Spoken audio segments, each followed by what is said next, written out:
On Saturday, we're at the Willows for our second live Super League showdown, where Salford City Reds will fight tooth and nail to score a win over the Huddersfield Giants. If they can, relegation becomes less of a worry. Sky Sports 2 from 6. And a big weekend from the NRL to look forward to as well. On Saturday, our live game is that between Canterbury Bulldogs and Melbourne Storm, 8:30, Sky Sports Extra. And on NRL Sunday, our featured game sees Brisbane take on Cronulla. Again, Sky Sports Extra from 9:30 a.m. But right now, all eyes fixed on this pitch here at Headingley. The scene just 2 weeks ago of a 70-0 thrashing of Wigan. It's a rerun of last year's grand final between Leeds and Bradford. A sellout crowd expected. Tonight, Headingley hosts the last two Rugby League World Club champions. 2004 began with Bradford's defeat of Penrith, and Leeds inherited the crown this season with victory over Canterbury. The Rhinos also succeeded the Bulls as Super League champions. Matt Diskin, soon to make his comeback, helped Leeds to their Old Trafford triumph. Leeds won both regular season clashes here in 2004, Danny Maguire on the mark each time. And they achieved their highest Super League win at Oddsall earlier this season. They continue to set the pace in Super League 10, dropping just 2 games all season, and their last 2 in Super League scoring 140 points. But Bradford are travelling well. They've won their last 4 away from Oddsall. With 4 tries in his last 2, Maguire has hit top form again. But up against him, a former Headingley favourite who skippered Leeds to their highest Super League score against the Bulls here just 6 years ago. Rhinos boss Tony Smith knows a win tonight would maintain his push for a second league leaders title. But his Bradford counterpart is desperate to avoid a repeat of the Bulls' lowest Super League finish. Can the GB coach stop the Rhinos this time?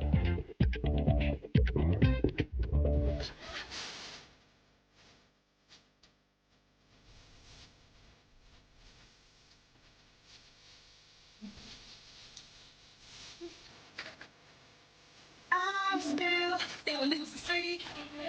I don't freeze on instant memory show. No, the tears lost you to make me weak. What are you gonna do?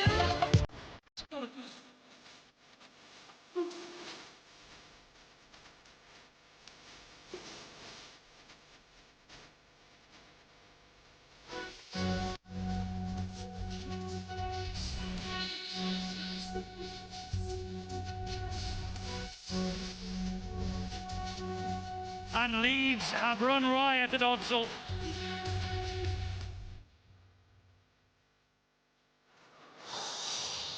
Yes, a massive weekend for the Engaged Super League. Here's a look at all the fixtures then. Leeds Centurions also playing tonight against Wigan Warriors. That's at the Coliseum. Saturday, 2 games then. London Broncos playing Hull FC. A match on the road for the Broncos. Get down to the Brewery Field in Bridgend if you can.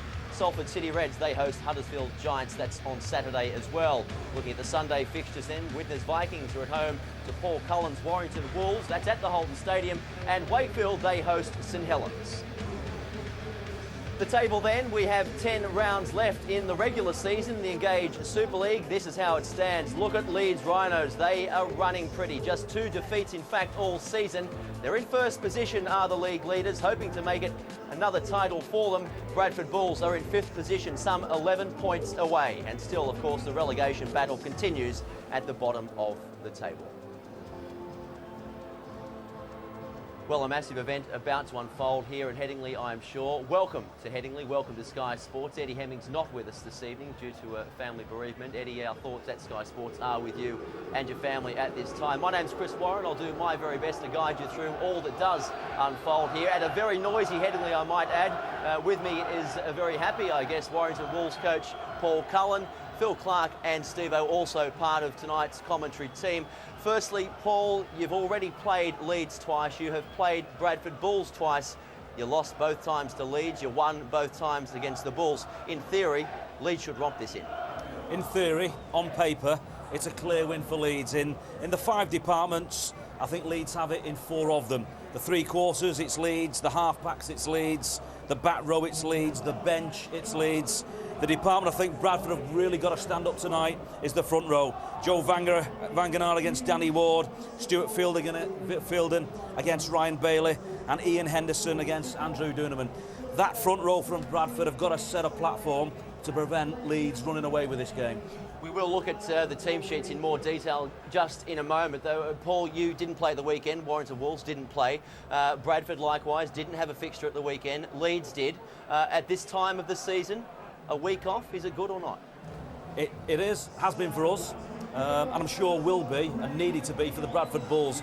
They had a poor part of the season, got some back-to-back wins, then needed just to be able to back off a little bit and regather the troops. And they'll need all that energy, all that rest to take on what is a sensational Leeds team tonight.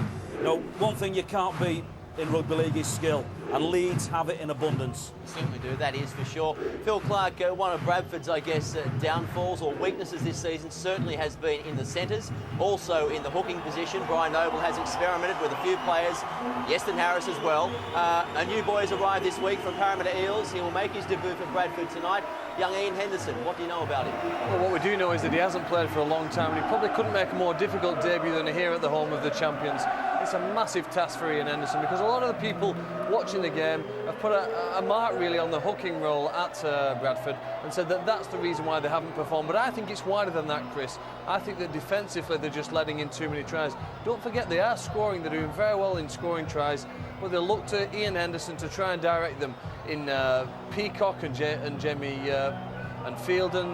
They have two outstanding players though, who are taking the ball forward and offloading. And I guess we're all asking the question, what impact will Ian Henderson have? I do know that Brian Noble came to watch the Leeds Rhinos play here last week in the Cup game against London, and he left that game believing that his side can win here today, partly because London pushed Leeds all of the way, and I think also the fact that he knows a lot of his big game players in the Bulls squad, and they perform when the pressure's on, which of course it is tonight. Young Ian Henderson, a massive occasion for him. He's only just arrived in Britain. He hasn't played for so long. It's a huge task to ask of the young former Parramatta Eel. You asked the question of how Ian Henderson will perform. Steve-O, let me ask you the question. Yeston Harris off the bench, is that a shock? No, it isn't actually. In fact, it surprised me that Brian Noble has not done that a lot earlier. Look, he's a great player, or was a great player, Yeston Harris, but I don't think that he shapes up to the Super League standard as we know it. And I think that Brian Noble has had to admit that they haven't been getting the three quarters moving. Now, putting in Robbie Paul at standoff, they've used him all over the place this season. And I think he's given him the opportunity to have a little bit of leadership. I said a couple of weeks ago, that this Bradford outfit, at times, they look completely lost out there on the paddock.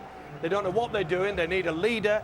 Look, Jamie Peacock is a great player. I know he's got the C at the side of his name. He is the captain. But really what they do need is someone to guide them around the park. And I honestly feel that that man will be Robbie Paul tonight. He realises that they must get something going in the three quarters. They cannot just rely on the forwards all the time. It's important that they get some good attacking flow against this Leeds side that is very strong in defence. Don't worry, they'll keep the ball out wide. They'll get the link going as quickly as possible. And maybe Sinfield will be the key factor. He's been the great player for Leeds all the way through this season. And maybe that's another reason why Brian Noble has put Robbie Paul in that position, because he feels, and I'm sure they feel the same way, that Yeston Harris perhaps could not handle Mr. Sinfield. Okay, Mike Stevenson there. You've heard Steve-O's thoughts. I wonder how the coaches are thinking at this point in time. Bill Arthur caught up with both of them. Brian Noble first up, and Tony Smith. Tony, hatful of tries in your last two Super League games, but possibly not so much room for manoeuvre tonight. No, it's going to be a tight game, I'd suggest. Both teams are very much looking forward to the local derby. Bradford always pull out their best form against us, so we're expecting a tough game yet again. You've switched things around again with Kevin Sinfield going to stand off. Gareth Ellis is at loose forward. Any particular thinking there? Yeah, we've basically gone back to how it was before the last game against London. So we've gone with that combination quite a bit this year. So we're just resuming that. It's served you well. Yeah, it works. We like to tinker around and rest people and all that sort of stuff. But at the moment, we feel it's probably, if not our strongest combination, a well-working combination at the moment. Brian, after what the Rhinos did to you at Odsal, there's a bit of a score to settle tonight, isn't there? We need to play well to settle any score, because they're a very good team. We're on their ground, and you have to be at your best to win here. You have occasionally been at your best this season. The frustrating thing is the inconsistency. Tonight is the night for your very best, isn't it? That'd be nice. Yeah, we need to put an 80-minute display on. We're looking forward to it. You know, I love this place. You know, it's like Odsal when it's full. It's a great buzz around the joint. So, you know, players want to play in these big occasions and these big crowds, and we're no different. And we needed to put a show on. And no qualms about throwing Ian Henderson in at the deep end? None whatsoever. He's practiced pretty well with us for a couple of weeks. His engine's up to speed. He hasn't played for a while, but yeah, let's see what he's got. Eh? Okay, so Brian Noble, they're pretty confident that Ian Henderson can do the job that he is asking of him. Well, the city of Leeds here, they're very proud of what this team has done over the last couple of years, and rightly so. And this week, they showed their appreciation at the City Hall. But across at Bradford, there is a newcomer who is planning to spoil the party mood. You know, in this job, you don't often get to wear a frock, but as you can see, today is different. And that's because I've got a very special lunch date. Me and about 150 other people, that is, we'd all been invited to Leeds Town Hall, where the city was paying tribute to the achievements of the champion team, Leeds Rhinos.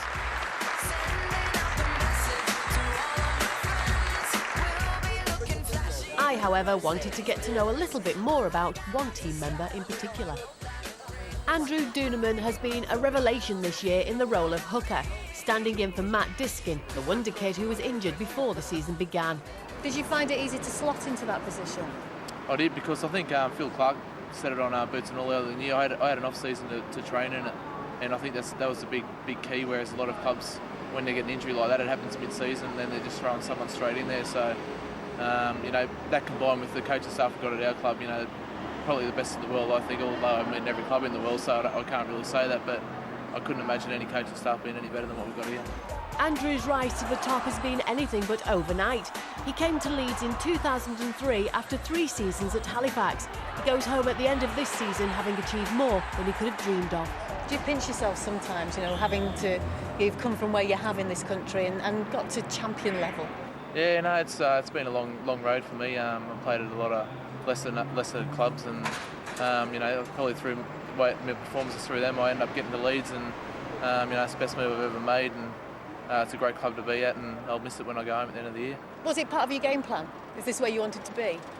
When I played here in 1997, it was great playing at Headingley, and I always thought one day I'd love to play in a winning team, and you know, over the last 3 years I've been lucky enough to be able to play in that, and it just makes your job so much easier. He was in scintillating form in their 70-0 battering of Wigan. With Matt Diskin poised for his big comeback, could Tony Smith have a selection dilemma?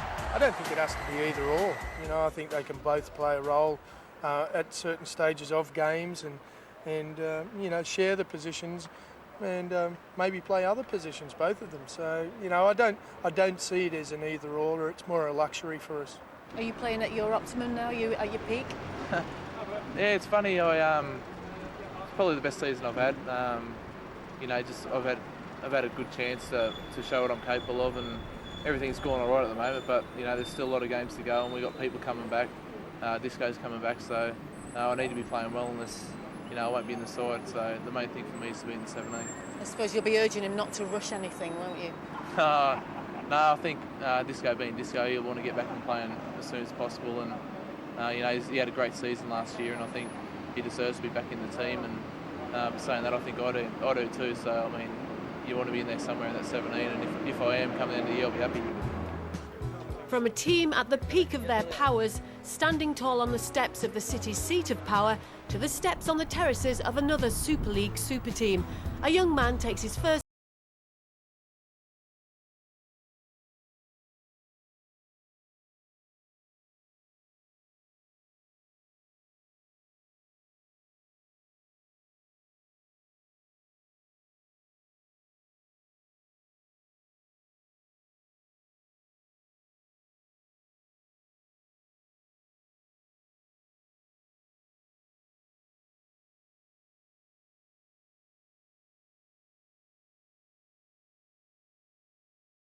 Told that a little bit, but I don't feel any pressure myself, because I know I just got to go out there and do what I usually do, and don't try and fill anyone's boots, or don't try and do something that I'm not capable of. I just go play my game, and that'll be it for me. But you're an English lad, really, aren't you? You're now not even on quota because you've got a British passport. Tell us about that. Yeah, I was born down in Torquay, and family immigrated to Australia when I was 5. So lucky to have the British passport and be off quota, which is a big benefit.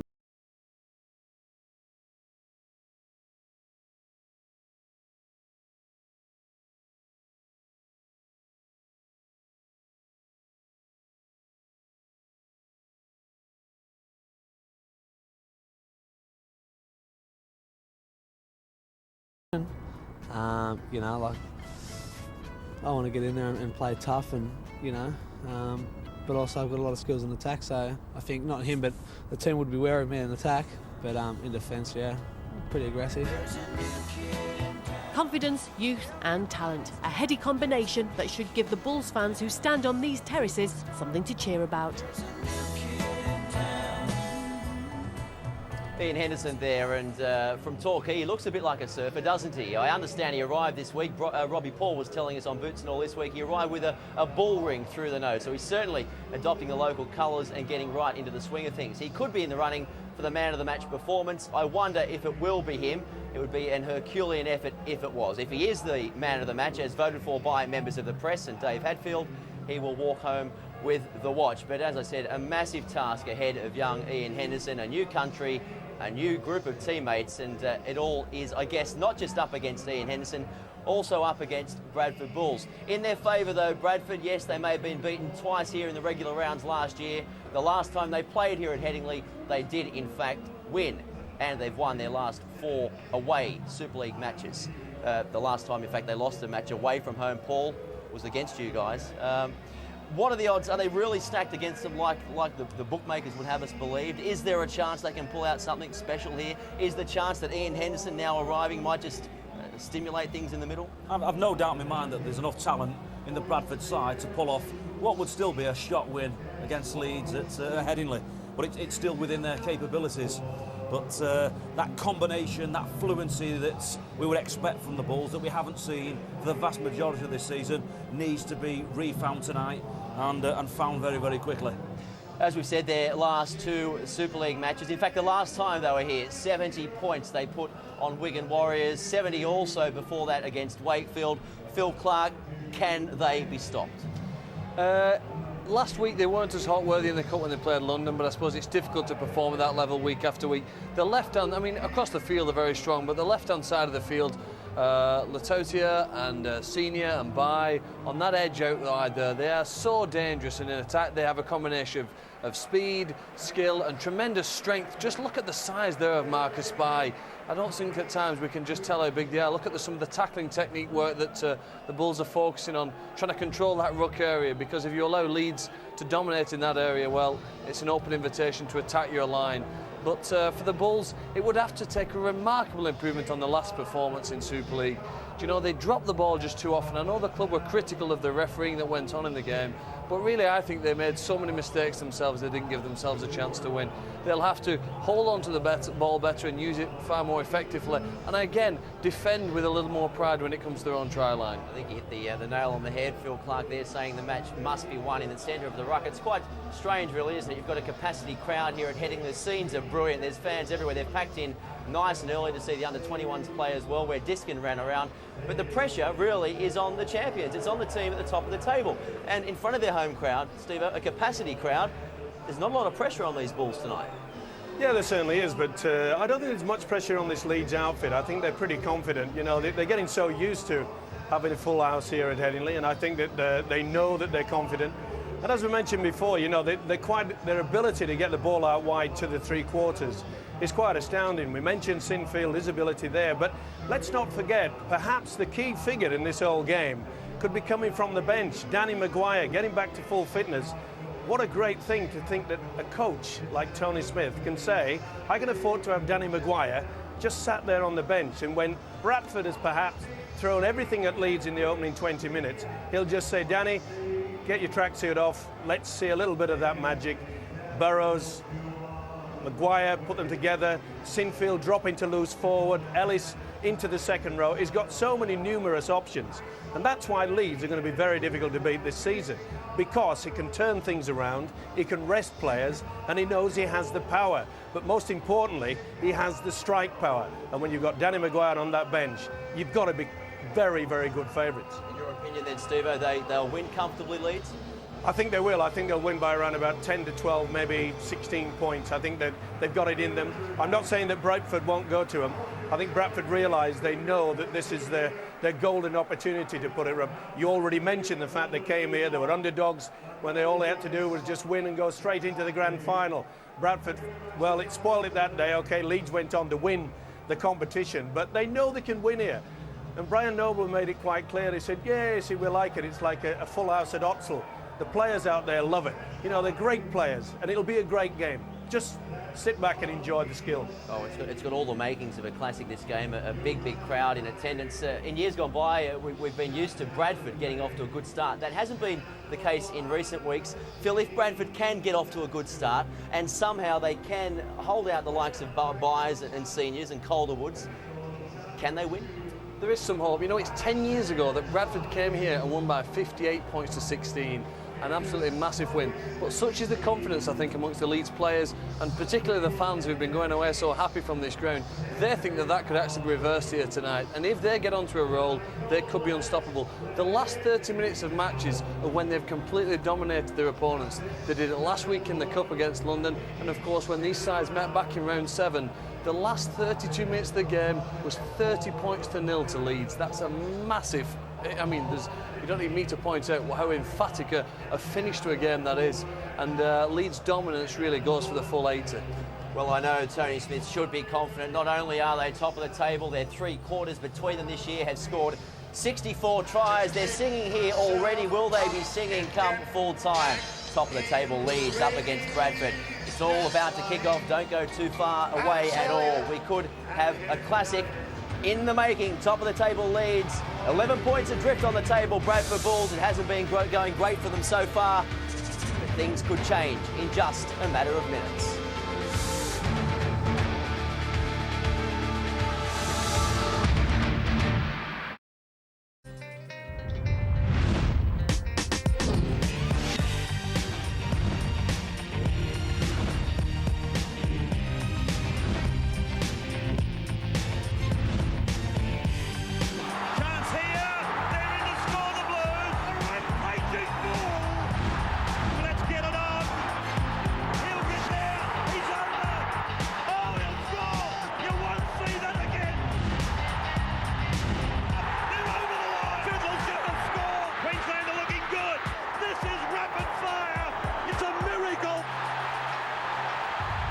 What a moment this must be.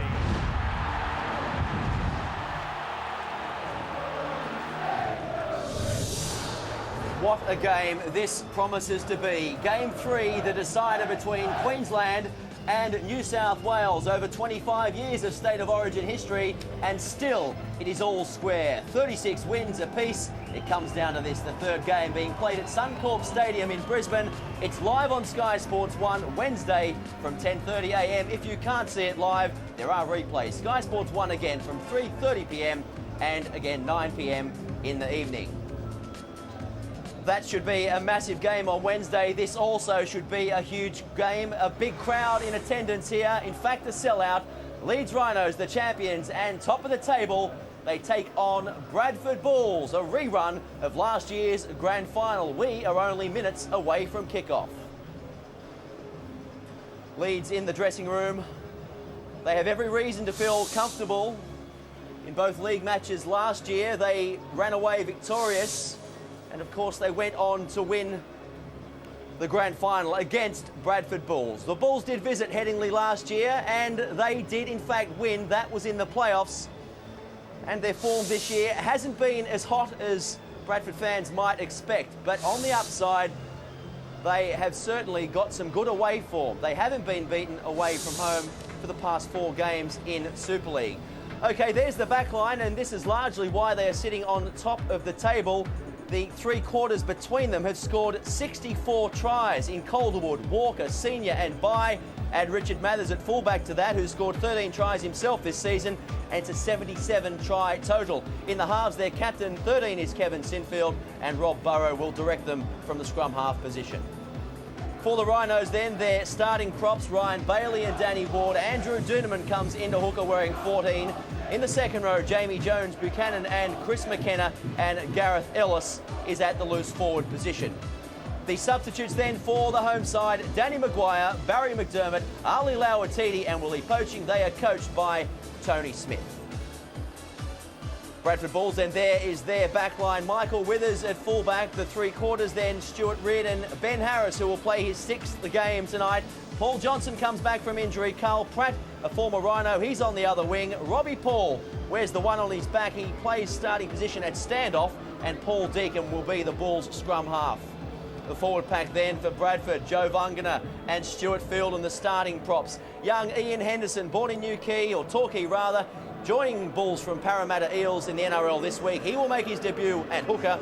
In the second row then for Bradford, Jamie Langley, Jamie Peacock, their captain, and Lee Radford at loose forward. For Bradford then, coming off their substitutes bench, a lot of size, isn't there? Brad Myers, Andy Lynch, Yeston Harris, the first time he's come off the bench this year for the Bulls, and Rob Parker. They are coached by the current GB coach, Brian Noble. And Bradford, they are making their way out to Headingley. It is quite a crowd here, amazing scenes, and what an atmosphere. They will be joined by deafening scenes, in fact, here at Headingley, and not a seat to be seen vacant. These Bulls, they've been here many, many times before. They've also been here when the times were good. These days, the times aren't so good, and they need to get their campaign back on track, or they may well equal their worst ever season in Super League. 1998, that time they finished 5th. Out they come, and not a lot of fans around the tunnel as they make their entrance to Headingley, as you would expect. But there's the Leeds Rhinos. They're enjoying it, they're soaking it up, and I wonder what the 80 minutes of Super League will bring. They're all here, the numbers, a lot of colour, and the times are certainly good for Leeds Rhinos. They want to make it back-to-back titles in Super League, just as Bradford have done before. Sinfield, their captain, he leads them out, and you can hear the crowd. They love these guys. They've been celebrating at the City Hall during the week.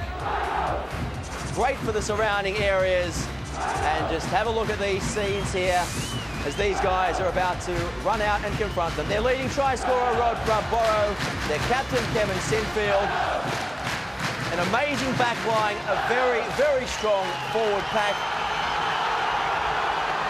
And listen to that.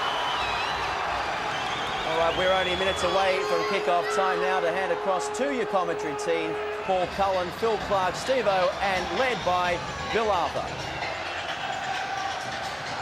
Ashley Klein has charge of what is a powder keg fixture, and a lot of confidence in Ashley Klein. He's worked his way through the system and is getting his reward. Refereed the Challenge Cup tie between St Helens and Wigan last weekend, and he has charge of what is probably the biggest derby in Northern Hemisphere Rugby League. And we're underway at a packed Headingley, a crowd of over 21,000 in here. They've come from all over the country to see this one. It really is a mouth-watering prospect, and the Bulls really do need a good start here. And the fact that they've been written off in virtually all quarters, well, surely that's going to be a red rag to these Bulls to try and finish the season, the regular season, with a bit of a flourish at least. It has been a pretty wretched campaign so far, so inconsistent, as Brian Noble admitted beforehand.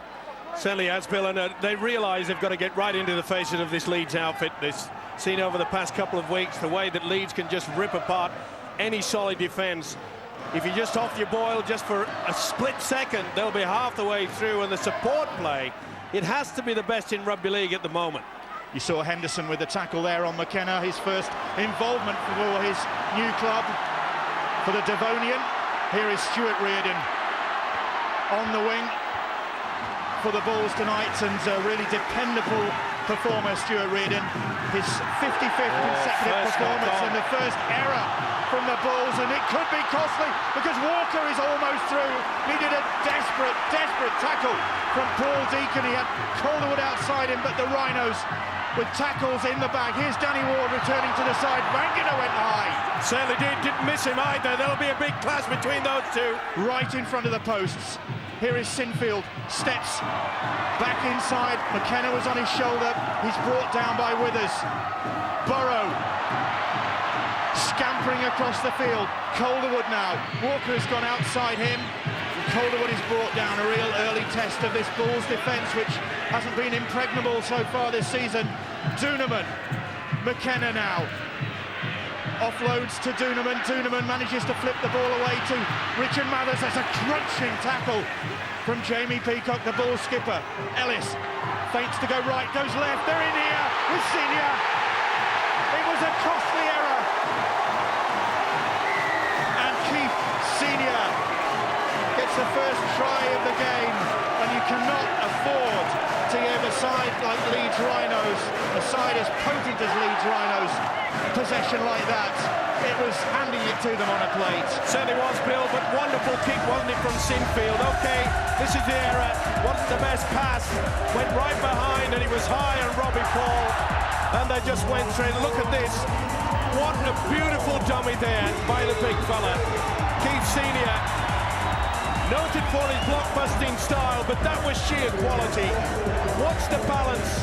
They often work the short blind side. They'll have nothing better. They know often that the opposition sides, they pack that blind side on the short because they're having sometimes of a rest. But when you come up with the error like that, this is going to take a big, big ask now for the Bulls.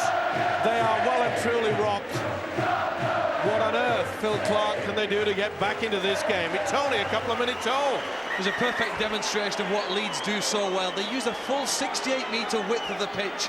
Just a seconds earlier, they were over on that right-hand side, probing and asking questions, and then effectively, efficiently, and very quickly move the ball across to the left. At times, defences can't realign, and they take full advantage with players running into holes. That's the important part. They run into the hole and wait for the ball.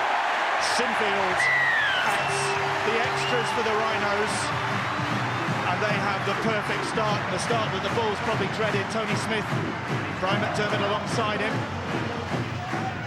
He won't be happy. He won't be happy, Bill. But you know, there's one thing that I do like about Tony Smith. It's happened a couple of times, not often, over the past couple of seasons that he's been here at Headingley. Is their ability to know they can go to sleep after they scored a try. He will have sent the message out whilst they were kicking the conversion, saying, "Come on, dig deep. This is where we have to work hard." They need a big set here to the Bulls. Robbie Paul will be ruining that early error. Of course, it was his error in the grand final that really undid the Bulls. To be fair, though, Bill, it wasn't the best pass from Michael Withers. It was way high and behind Robbie Paul. Just saw the news from the Coliseum there, and the Centurions ahead by 6 points to 0. That really is possibly a night of torture for the Warriors. It could be a night of torture here for the Bulls, because Ellis is on the rampage here and does manage to offload there. They should really have bottled him up. But we're already talking about the fact that Leeds are by far the best support team in Super League at the moment, and that you've just witnessed. They're getting in all sorts of trouble in defence of Bradford. They can't get themselves organised. Some are going back, some are coming forward. On the last, Burrow with the kick, and there, retrieving the ball, was Carl Pratt. Great work from Pratt as well. He knew that there was coming at him, but he went to the ground, made sure he didn't go dead in goal. This is superb positioning. That's sheer strength. Made sure that the ball was in the field of play. But what a great tactic. A little kick over the top. They're confident. And Bill, just look how they've compressed that defence in there to try and trap the Bulls into that corner. Quite effective too. Well, man of the match contender on the early evidence is likely to come from the Leeds Rhinos ranks, but let's find out the view from the press benches. Here's Dave Hadfield. What a huge challenge it is tonight for Ian Henderson, more or less straight off the plane and into the starting lineup in the Bulls.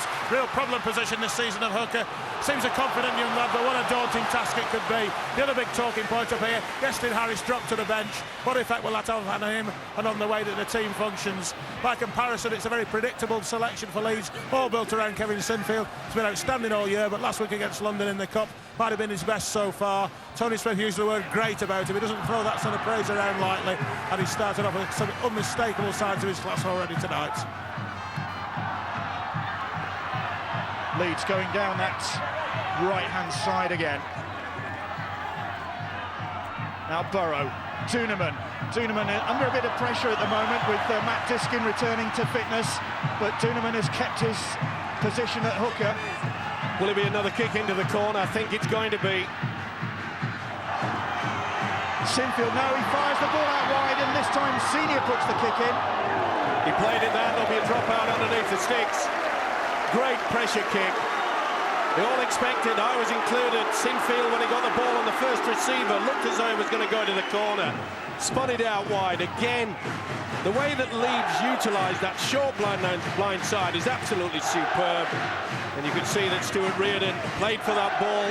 Another set of 6. Paul, it's looking ominous for the Bulls so far. A lot of pressure on the Bradford Bulls, gifted the Rhinos field position in the ball too early in the piece, in the wrong position on the field. And what's very impressive about the Leeds side, they work for that middle channel, and their set-up play is orchestrated, it's choreographed, and they know exactly where to go. They're working off the pivots have runners, they have plenty of options, and they've got the field position, the ball to exploit them. Senior is exploiting things now. Marcus Bay is trying to, and that ball went forward, and Withers drops on it gratefully. Phew, a sigh of relief from the Bulls supporters. Massed behind the line there. Despite the sides form, 6-4 at the Coliseum, despite the sides form, the Bulls fans have travelled in numbers tonight for what is one of the big games of the season. And it's certainly going to be turning out that way. They'll be quite happy with Bradford because they really were on the rack. They've got themselves sorted out into defensive quality. But look how many times that Leeds, you know, with only 8 minutes into this game, they've made 5 plays on the short blind side. Thumping tackle there by Lee Radford, I beg your pardon. Well, that was a poor kick from Paul Deacon. They need something a little bit better than that. No point sitting it right down the throat of this fella, Richard Mathers. He's in fine form. And to be fair, I don't think they've got a bad player on the Leeds outfit at the moment, Paul Cullen. Well, you know, if you're going to give Richie Mathers the ball in that position, they're going to use it to exploit you. But, you know, the Bradford go forward at some point has to click into gear. It's very difficult. They're picking up the ball on their own try line. Paul Deacon is having to kick the ball from his own 20-30 metres, and it's landing straight down the throat of Richie Mathers, who always returns with interest. They're away again with Walker on. They couldn't get the ball out wide to Calderwood. Well, that's a couple of opportunities they've had on either side of the field, and they'd be liking to take those opportunities. Well, I think the thing that will be pleasing their coach, Johnny Smith, is their ability to keep the ball running. OK, they've kicked twice, but they've also run twice on the last tackle. It's confusing Bradford. Brian Noble will be quite happy. Look, we're nearly into the 10-minute mark of this game, and OK, they've rallied around. The scrambling defence was pretty good then. They faced into it. It could have been worse. It certainly could have. It could have been worse for the Bulls by now. The hammering they've taken in the first 10 minutes or so here. Just look at that possession counts. 77% going in favour of the Rhinos, and the Bulls having an opportunity to build a set of 6 here. Well, at some point, the Bulls have to get field position to come up with a positive kick that's going to get them some breathing space. Who on the Bradford go forward is going to get them into that position? Could be Big Joe. Last tackle, they need a quality kick on the back of this. Henderson, and the kick will come from Paul Deacon, and it's right in between Marcus Bay and Richie Mathers, but goes dead. Yeah, a little bit too powerful there from a little halfback. But to be fair, they'll be quite happy with that, because rather than kick the ball down the throat of the fullback, they get the momentum. At least they can line up on that 20-metre line and put a solid hit in the defensive line. You're absolutely right, Mike. That is as good as. Just gives them chance to get the breath back and work some good structure in the defence patterns. Try and dominate the Leeds players, slow that play the ball down, and just then pick up this kick return in a decent position. Robbie Paul comes away from that tackle grimacing and nursing what looks like a bang to his left hand. Just examining it out of play at the moment as the Rhinos have possession with Rob Burrow. 5-year deal signed just recently. Chev Walker seeing a lot of possession early on and flips the ball away there. Well, Deacon went for the man instead of the ball, and I think the penalty is going to go against the Bulls. You got it spot on. See there to Paul Deacon. No doubt about it. The ball went loose. the best attempt there from Chev Walker. Had he dropped on the ball, had he gone for the ball might have come up with possession. Well, he should have gone for the ball rather than the man. It's the Rhinos who have possession, with Danny Ward returning to this side after an injury absence. Been having a storming season as Danny Ward. Doonerman, here's big Ryan Bailey, legs pumping and still going. Bailey just 2 or 3 metres short of that ball's line. They're threatening again here. Burrow checks. Walker comes back on the inside, almost wriggling his way through. It was Withers with the tackle. Doonerman shovels the ball out. Mathers, man on the inside, is forward to Jamie Jones-Buchanan. Great spot there by the referee, Ashley Klein. He just delayed it a fraction too long. It's a move they've utilised all year. And he's got it absolutely right. You can see there, the Australian Klein going for the whistle very early. But it really was easy. The way that he just drifted away, and the Bradford defence, they hesitated. That's been their problem. The Bulls' problem throughout the season is that when the opposition have got ball in hand, they are totally confused. Ooh, that was high on Paul Johnson, but he managed to get away from it. And he's done well there, has Johnson. Back after missing the last 15 due to injury. And he really will give a bit of steel and strength to this Bulls three-quarter line. Bill, that run from Paul Johnson and the 1 or 2 just after it might effectively give Bradford possession inside Leeds' half for the first time really in this game, and we're at the 13-minute mark. That's an amazing start. Well, Henderson has been pretty much involved from the word go. As Brian Noble said before the game, he had no qualms about throwing him in at the deep end, even though he hasn't played an awful lot since being injured at Parramatta. The kick from Deacon comes straight back to him, and it's back to 6, and Deacon hasn't heard the call. Withers has now. Well, I think he was surprised, like all the fans here, because that looked to me as though the ball played the man. Wasn't to be that way. Here's Andy Lynch. The one good thing that Brian Noble will be happy with the start of Ian Henderson. Oh, that looked to me as though he was pulling his arm away rather than going forward to it. Either way, Bradford. Harris off the bench and already bamboozling his former club. Oh, he's lost it. And the penalty goes against the Rhinos. That ball was stolen. Well, I'll take the tap. Henderson wants to get on with it. The point I'm making about Henderson, notice when he gets to the dummy half, he will not take a step. It's straight from the ground. That gives you that little bit of extra seconds. Well, they have gone for the tap.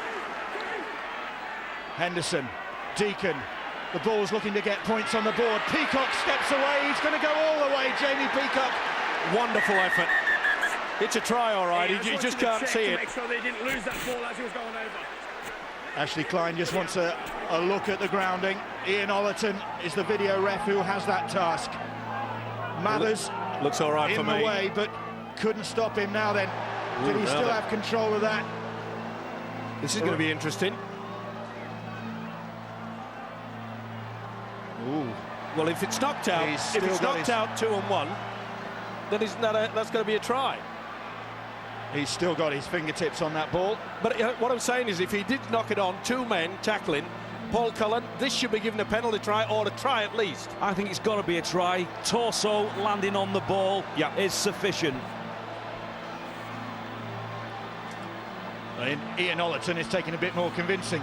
Well, Richard Mathers, the only thing he can do is Richard Mathers has stole this ball, and there's a second man, Sinfield, on the top, so therefore it's a penalty, so therefore it could be a penalty try.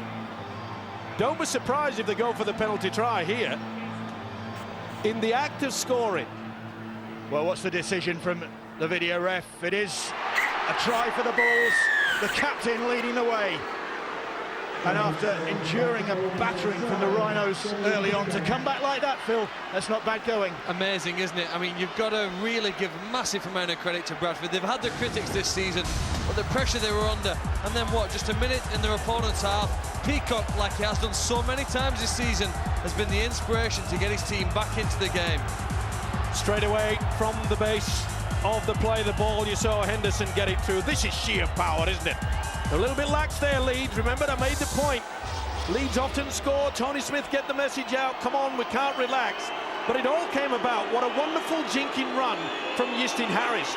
Maybe the message from Brian Noble, say, you're on the bench, son, you've got to prove it to me. First time he touches the ball, it skips around 2 men. Oh, and Deacon, surprisingly, has missed the opportunity to level the scores. But at 6-4, the Bulls possibly breathing a little bit easier. And Jamie Peacock, ironically, very strongly linked with a move to his hometown club, the Leeds Rhinos, and justifying the faith being shown in some quarters, or certainly demonstrating why he would be welcome here.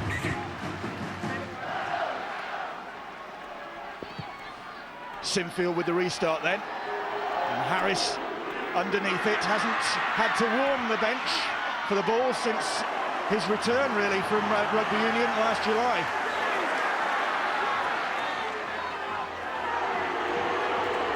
It's not uncommon, Bill, you know, for coaches to just send out a message and they say, you know, come on, show to me that you can do it. You know, a good kick up the backside, we all need it from time to time. Speak for yourself. Fielden has gone without that one. Another error deep in their own half from the Bulls, and great defence, shakes his head. Ryan Bailey. What a wonderful example of getting the shoulder right into the rib cage. That hurts, I can assure you. Any youngster watching the technique in tackling, see how Ryan Bailey just put his head way to the left-hand side, so he didn't make contact. Well, the last time they coughed up possession, it proved costly. What will the Rhinos come up with this time in terms of punishment? Walker hurling himself at that Bulls defence there, and Lynch and Bradford it was, stood their ground. Here is Ryan Bailey. Just a little bit flat there. Bailey should have been another couple of metres back, running onto the football. Mathers dipping, but Burrow was there to take the possession. Running back towards the middle of the field, and Henderson. A little bit furious, a little halfback, Rob Burrow. He was winging his way across the field, wanted someone to come running on the inside. No one came. Doonerman again, he goes scampering. That's been lost, and it's picked up beautifully by Carl Pratt. Trying to be too fancy. They really should have just settled things down. They weathered the storm, did Bradford there, and Leeds. They're paying the price for being a little bit too adventurous when they should have gone straight back to basics. We saw Robbie Paul struggling with a knock early on. Let's get news on that. Ben Pro's on the bench. Well, Bill, Robbie went straight down the tunnel. It seemed to be a finger problem, and he was taping that up. Went straight down to the tunnel, as I say. He's now re-emerged into the Bradford technical area, and is taping those fingers together furiously. The word from the Bradford bench is he will be back later in this game. Harris, a booming pass out wide to Stuart Reardon. Reardon comes back in field. Here is Jamie Peacock. Jones, Buchanan, Marcus By, and Willie Poaching involved in the tackle there. That's the fifth. Robbie Paul on the sidelines. And Deacon's hoisted kick is easy meat for Richie Mathers, one of several outstanding fullbacks in this competition. Mathers has caught the youngster Ian Henderson right on the bridge of the nose with his forearm while taking the ball, and Poaching's away. And Calderwood is on his shoulder, and he just couldn't get there. That was a good tackle from Withers, but Poaching was slipping at just the crucial time. McKenna now comes back across the field. Oh, this is getting tasty. They're really starting to get into each other now. Leeds realise that they are going to have a big, big game on their hands. Bradford, they're building in confidence, but there's a few of them getting away with some high shots. Peacock, the latest there. Well, that was the view of the South Stand and Mike Stevenson anyway. Here comes Doonerman. Flat pass to Sinfield, and Sinfield runs straight into Lee Radford. Now here comes Burrow, back across the other way, and just slips at the crucial moment when he thought he'd seen a gap. Ben Harris just manages to pin him to the ground. Sinfield hoists the kick. Pratt, oh, he's right underneath it. He's made a mess of that. He's made an even bigger mess of that. Now then Harris has to kick that one dead. Should that not be a penalty try? Surely a Leeds player would score there. Man picking up the ball from an offside position. It can be offside while they're kicking in goal area, so he kicks out of it. And that's fine. Harris said, well, Mr. Pratt, you failed. Yeah, the referee, Ashley Klein, has got it absolutely spot on. And again, Bradford get away with it, but what a mess from Carl Pratt. Message surely will now go out from the coach, Tony Smith. The Leeds boys. Oh, Henderson has caught it big one. He's bounced back up. Welcome to Super League, Ian Henderson. Well, he's got a smash on the nose. By the looks of it, he's got a smash on the back. This is what you call putting your body on the line. That is not good technique. That is dangerous technique. Not for the man carrying the ball, but himself. Rhinos, meanwhile, get the penalty. Bailey on the charge again. I just can't see Bradford holding out. And a penalty again goes against the Bulls. Pulling the arm. Bit of interference at that play the ball there. Mystifying Brian Noble by the look of things. Yeah, they're dragging the arm and the ball. And they've tapped it quickly. They're looking to capitalise while the Bulls are on the back foot. Duneman. Jamie Jones-Buchanan, Sinfield trying to worm his way through. Almost flipped the ball over his shoulder, and Willie Poaching was right there. Ellis from the pass from Duneman. Back into a posse of Bulls players. Bradford clinging on here at the moment. 6-4 the scoreline in the Rhinos' favour, and Walker again comes charging in, and Deacon was there with the tackle. Watch some attack on that blind side, they normally do on the fourth. McKenna is screaming for the ball on that side, but no, they come out wide, and Jamie Jones-Buchanan will get his 7th try of the season. The pressure mounted and mounted, and finally the Bulls were bust. Sheer quality in just applying the pressure. Twisting, turning in the tackles. It was simple really, wasn't it? They thought like I did, and they packed that blind side, but this is just too easy for words. And that will create huge problems for Brian Noble and the Bradford side. It was the manner that that fella Jones Buchanan has scored the try, but of Claret running away on Fielden's mouth or nose or head. Either way, it is dripping all over the joint. Dr. Stevenson diagnosing the situation again. Well, it's a stitch job, I'm sure. Let's just hope they get the right bit then.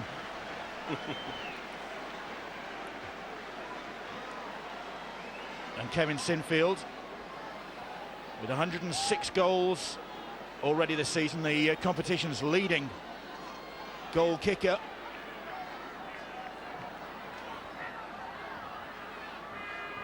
Adds 2 more.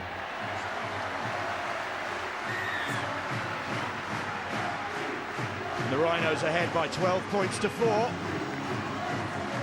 And there is Stuart Fielden. Quick strapping job. And he's back into action. This really is the sort of game that Stuart Fielden enjoys. Well, I'm not so sure I'll be happy with that. Look, there are 2 men there, 2 defenders. Not one of them's going forward. They're hanging back. When a defence starts to do that, after only 20-odd minutes into this game, it spells danger. Chris McKenna on the charge. McKenna, one of a couple of Queenslanders in these sides tonight. Brad Myers on the bench for the Bulls, another Queenslander, and they'll be looking forward to next Wednesday in the Origin decider at the Suncorp Stadium in Brisbane. One apiece between New South Wales and Queensland, and the Queenslanders will be hoping that the Maroons, as they call them, can wrap it up.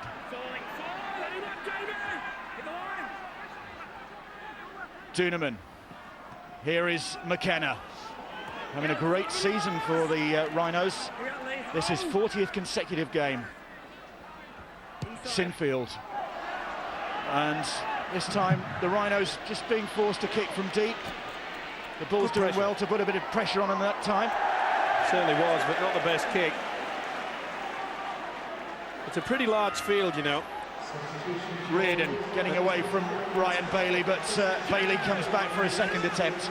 Bill, for years the Bulls have relied on the wingers getting in there for the first couple of scoots. Reardon's done it and Pratt's followed that up, but Leslie Viner-Colo usually plays a substantial part in the first goal forward in that set, followed up by Peacock. If you're not getting that start really that big Les used to give them, it makes it more difficult for the rest of the side for the following tackles.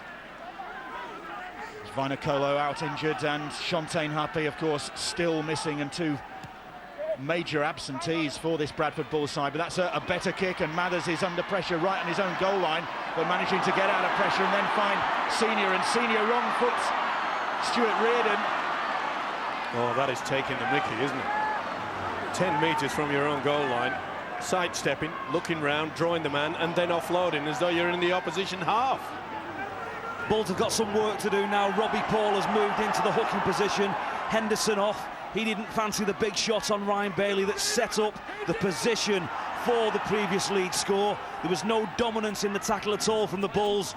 They put extra bodies in, had a second bite, and gave away the penalty. Robbie Paul's got to shore up. Robbie Paul has got to shore up that middle channel when the ball gets fed back inside it.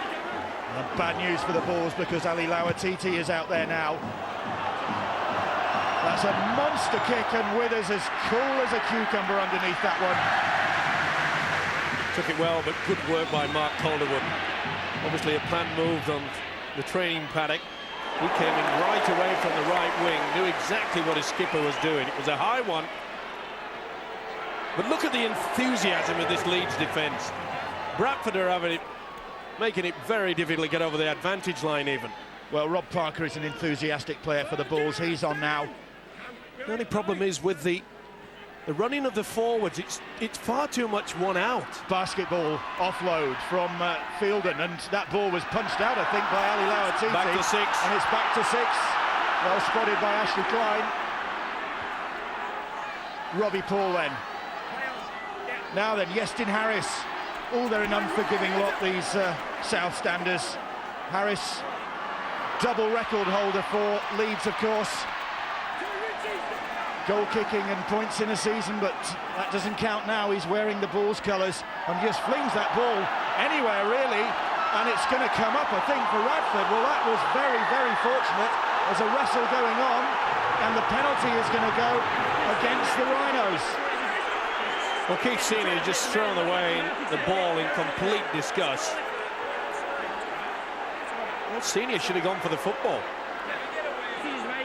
Lee Radford did. Oh, very, very tasty now. And Ashley Klein just having to lay down the law to Yestin Harris. And the temperature raises another notch, and Brian Noble takes a sip of cooling water as Andy Lynch comes up with a storming run for the Bulls to take them to about 5 metres out.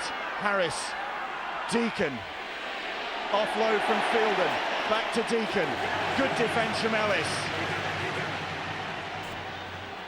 Run around with Harris and Robbie Paul, and Robbie Paul's pirouettes to make another couple of metres.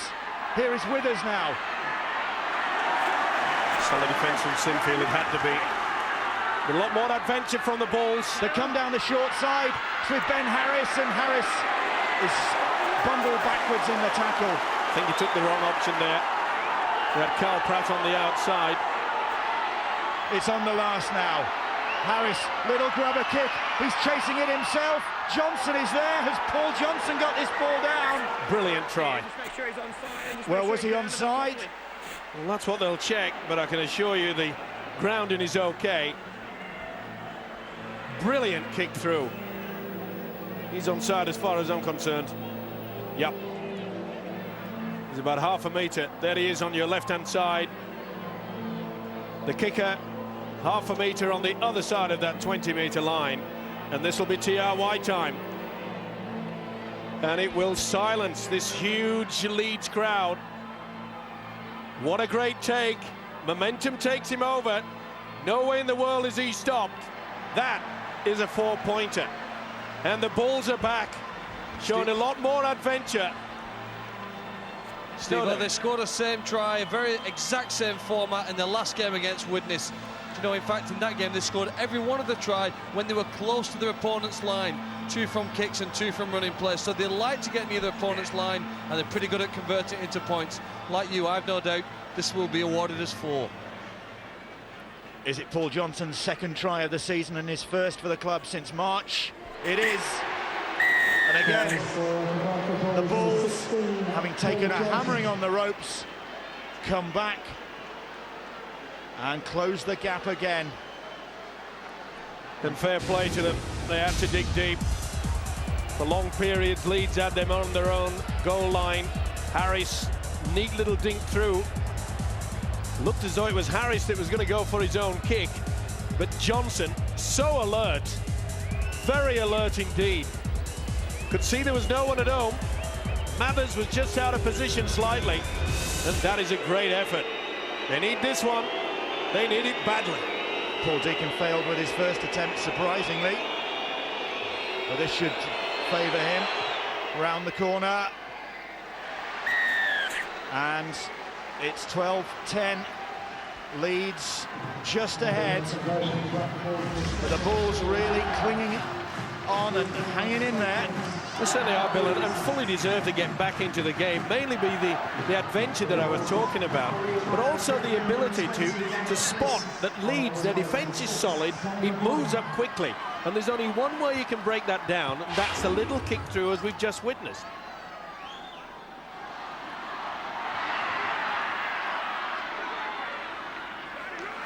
Danny Maguire is on for the Rhinos to add a little bit of trickery, a bit more trickery to this side. Here's a guy with a few tricks up his sleeve, Robbie Paul. Well, he's suddenly sparked, hasn't he? The bad error. It wasn't the best pass from Withers very early in the game that gave Leeds position for Senior to score the try. He's a fearless competitor, is Jamie Peacock. Driving his side forward again. Here's Harris again, drifting across the field, looping the ball out wide to Fielder now. Bill, that's probably their best set of the game so far. How will they finish with the kick? Will there be much quality and chase? Well, it looks as though it's a simple one for Mathers, and what a take. It was taken well because he was under pressure from Harris there. Deary me. I'm not sure it was legitimate pressure either. It doesn't matter. Justin Harris, well, he bought a ticket. It was boarding the train. And Mathers just said, it's mine, choo-choo. Well, it's just as tight at the Coliseum. 10-8 in favour of the Lee Centurions. Could be a night of torture for the Wigan Warriors, that one. I think it's an hostile atmosphere here. I should imagine it's probably even more hostile over there. Leeds on halfway. Maguire puts that kick in, and Withers lopes after it. He's got a really deceptive running style, but in fact leaves it for Carl Pratt to bring it back. Well, that's an interesting difference between the sides. One of the factors and one of the advantages that Leeds have is they have several players who can kick the ball very accurately. Sinfield, Duneman, Burrow, Maguire. It takes the pressure off one man. All 4 of them are very accurate and dangerous kickers of the ball, and it adds to the strength of the squad. Barry McDermott on for the Rhinos, and he'll be pumped up for this one. Great work from Chev Walker there. They realised they'd just gone to sleep a little bit of Leeds. Fair credit to this Bradford Bull outfit. How they got back time and time again is amazing. That's put Paul Deacon under pressure, and the Bulls contributing to their own downfall. Another error in a crucial area. It was a shocker of a pass. What a Joe Cocker this is. Well, did go back. A little bit unlucky, I feel, and that's the reason why Paul Deacon was really having a little bit of a look at the Australian referee, Ashley Klein.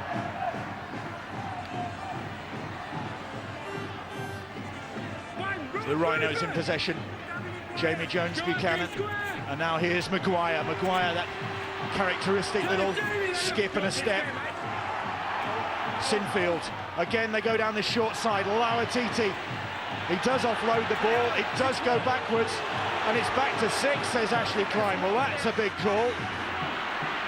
couldn't see much sign of a ball's hand in there, and this could be trouble for the Bradford Bulls. They try to get Chev Walker into touch there. Paul Johnson with the tackle. Calderwood allowed to come straight across the field. Calderwood again. Maguire is under the post. Well, that is a controversial call from referee Ashley Klein, giving the Rhinos another set of 6.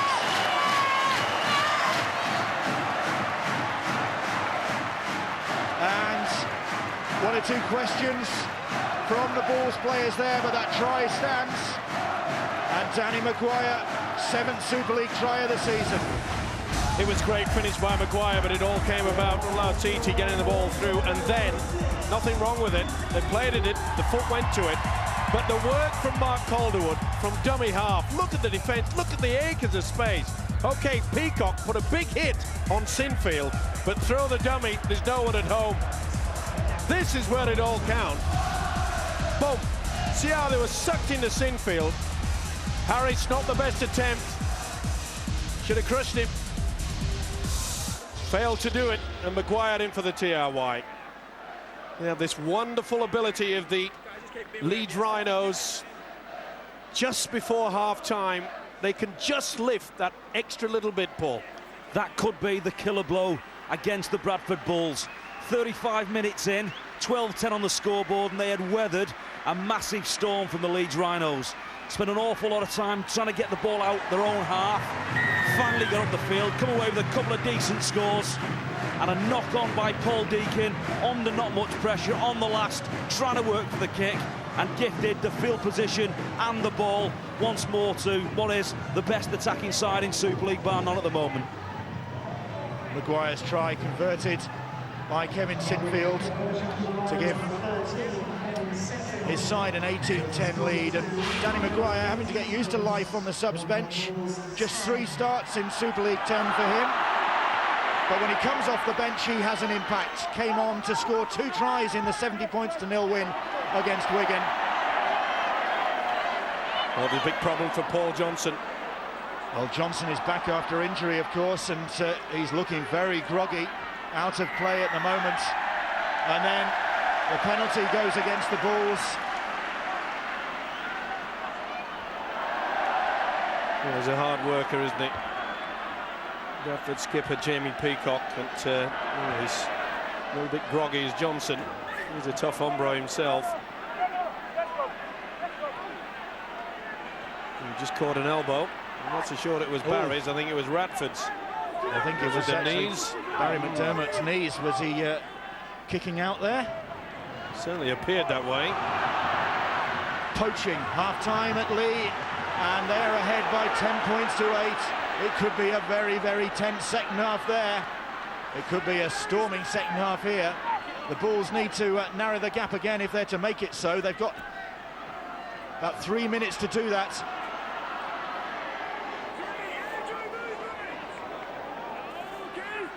Robbie Paul. Bradford. Very good. Hit the line.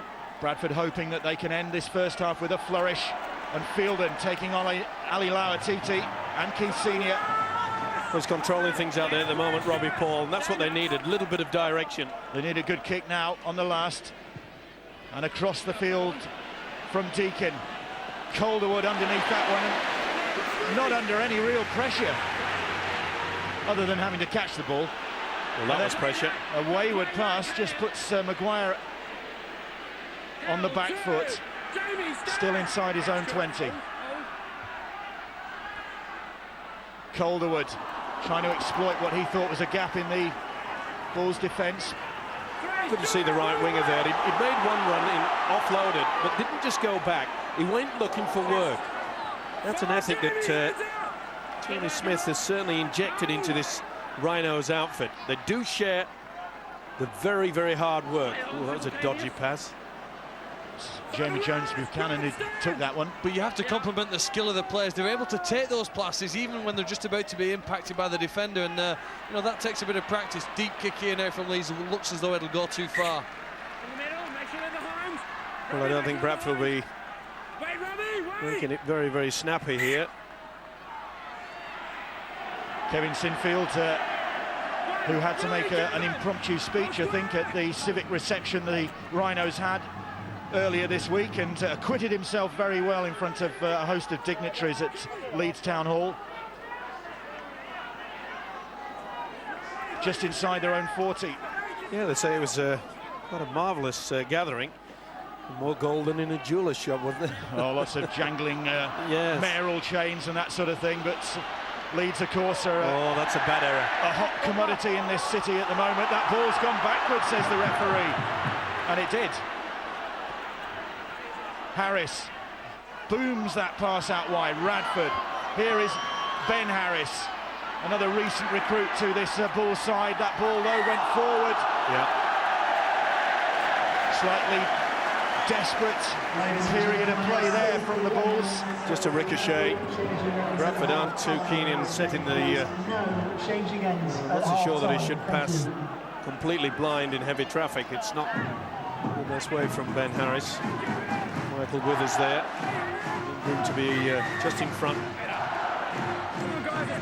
Nothing. Will Leeds do a kick and chase? Have they given the nod to Calderwood? Or will they just be quite happy to go in at half-time with that 8-point lead? Looks that way.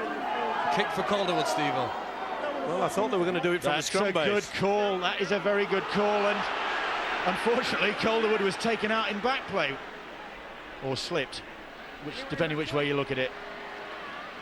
Slipped into Paul Johnson. Brian Noble with a bit of work to do at half-time, but knows that his side certainly aren't out of the running here. But Danny Maguire's try late on in this first half has just stretched the Rhinos ahead a bit. They've scored 13 tries in each of their last 2 Super League games. Doesn't look like there's going to be a repeat of that sort of form. It's a close one. The Rhinos ahead at half-time by 18 points to 10 here at Headingley.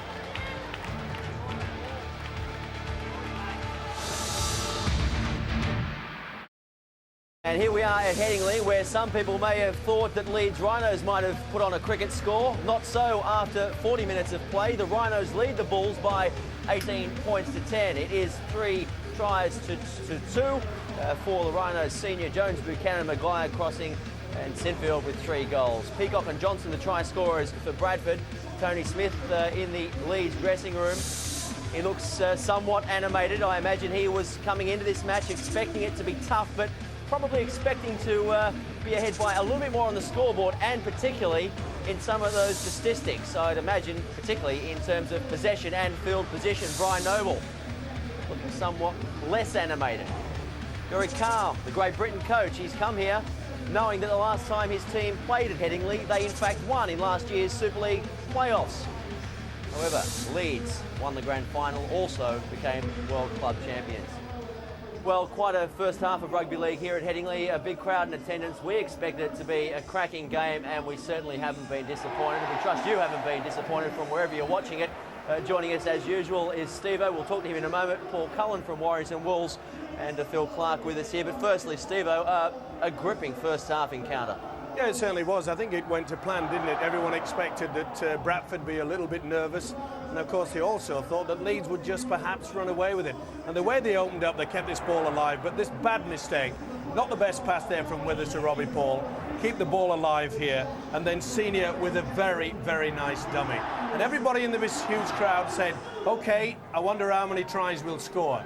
But you've got to give credit to this Bradford outfit. They really, really did fight back.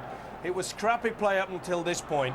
And then we had the jinking run from Harris that put them in this position, and the big strength of Peacock. Absolutely superb. No doubt in my mind, OK, it may have been reefed away from Mathers, but it certainly was a 4-pointer. And Leeds came back here. This might not look very much on television, but just a change of direction from Jones Buchanan was enough to get him through into the gap, and he stretched over for an important Rhinos try. But Bradford, they came back again. Here's that big pass across. Feint from Yestin Harris if he's going to shift the pass, puts a great kick in, and great presence of mind from Paul Johnson to collect that ball and turn over. What a run from Calderwood. Look at that poor defence. First and second marker, non-existent. OK, it was a big hit, wasn't it, on Sinfield. But then the skills of this fella. They had the numbers, this guy had all the skills. Absolutely superb. It is a sign of a very, very good team indeed that can just hit you when they need to. And that is a few minutes just before the half-time break. I'm not saying that Bradford are out of this, far from it, but they need to get off to a good start in this second stanza. They need to have Robbie Paul doing what he did in the final 15 minutes of that first 40. We said before the match kicked off, it was imperative if Bradford were to have a chance of winning this match here at Headingley. They got off to a good start, which they did, and that they contained these big Leeds Rhinos centre three-quarters. Have they contained them enough? Have there been any signs, Paul, that perhaps they might break away with the score in the second half? You always fear when you're playing Leeds that they have got an awful lot to come home with. Last 10-15, and they've proven it all season that they can come home with a real gallop. You know, Brian Noble at the moment will be saying to his players, hey, we're in this. You know, we could have expected Leeds to be running away. They've had all the ball, all the field position, and we've held on. Some good psychological pluses Brian Noble can pick out from that first 40. Tony Smith will be a little bit anxious. They've had enough ball, enough field position to chalk a few more scores on the board and not quite got there. So very interesting how they come out and open this second half. If the Bulls get the early score, anything could happen. Anything could happen. It's been a gripping first 40 minutes. Brian Noble, of course, the Great Britain coach. Well, we have the Great Britain team manager here with us as well in Phil Clark. Phil, if you're in the Great Britain coach's shoes right now, what would you be saying? I think, like Paul has just alluded to, the fact that they've improved on the last performance in Super League. Still came up with 3 handling mistakes inside their own half, which probably helped the Leeds Rhinos a little bit in that half. If they can cut that down, they've certainly got a chance. The defence is far better than anything I've seen in recent weeks from them, and they do have some optimism, but patience is Tony Smith's middle name, and they've done enough in that first half to just put themselves in front. Their fuel tank's probably got a little bit more energy in it than the Bradford Bulls have at present, and I do favour, again, Leeds coming home the stronger side. Okay, well, will Leeds come home the stronger side? That's the question. Last time they played here at Headingley, 70 points to 0 in Super League against Wigan Warriors. Brian Noble should be comforted. They trail by just 8 points in the break. Will they come back? We'll find out in just a moment.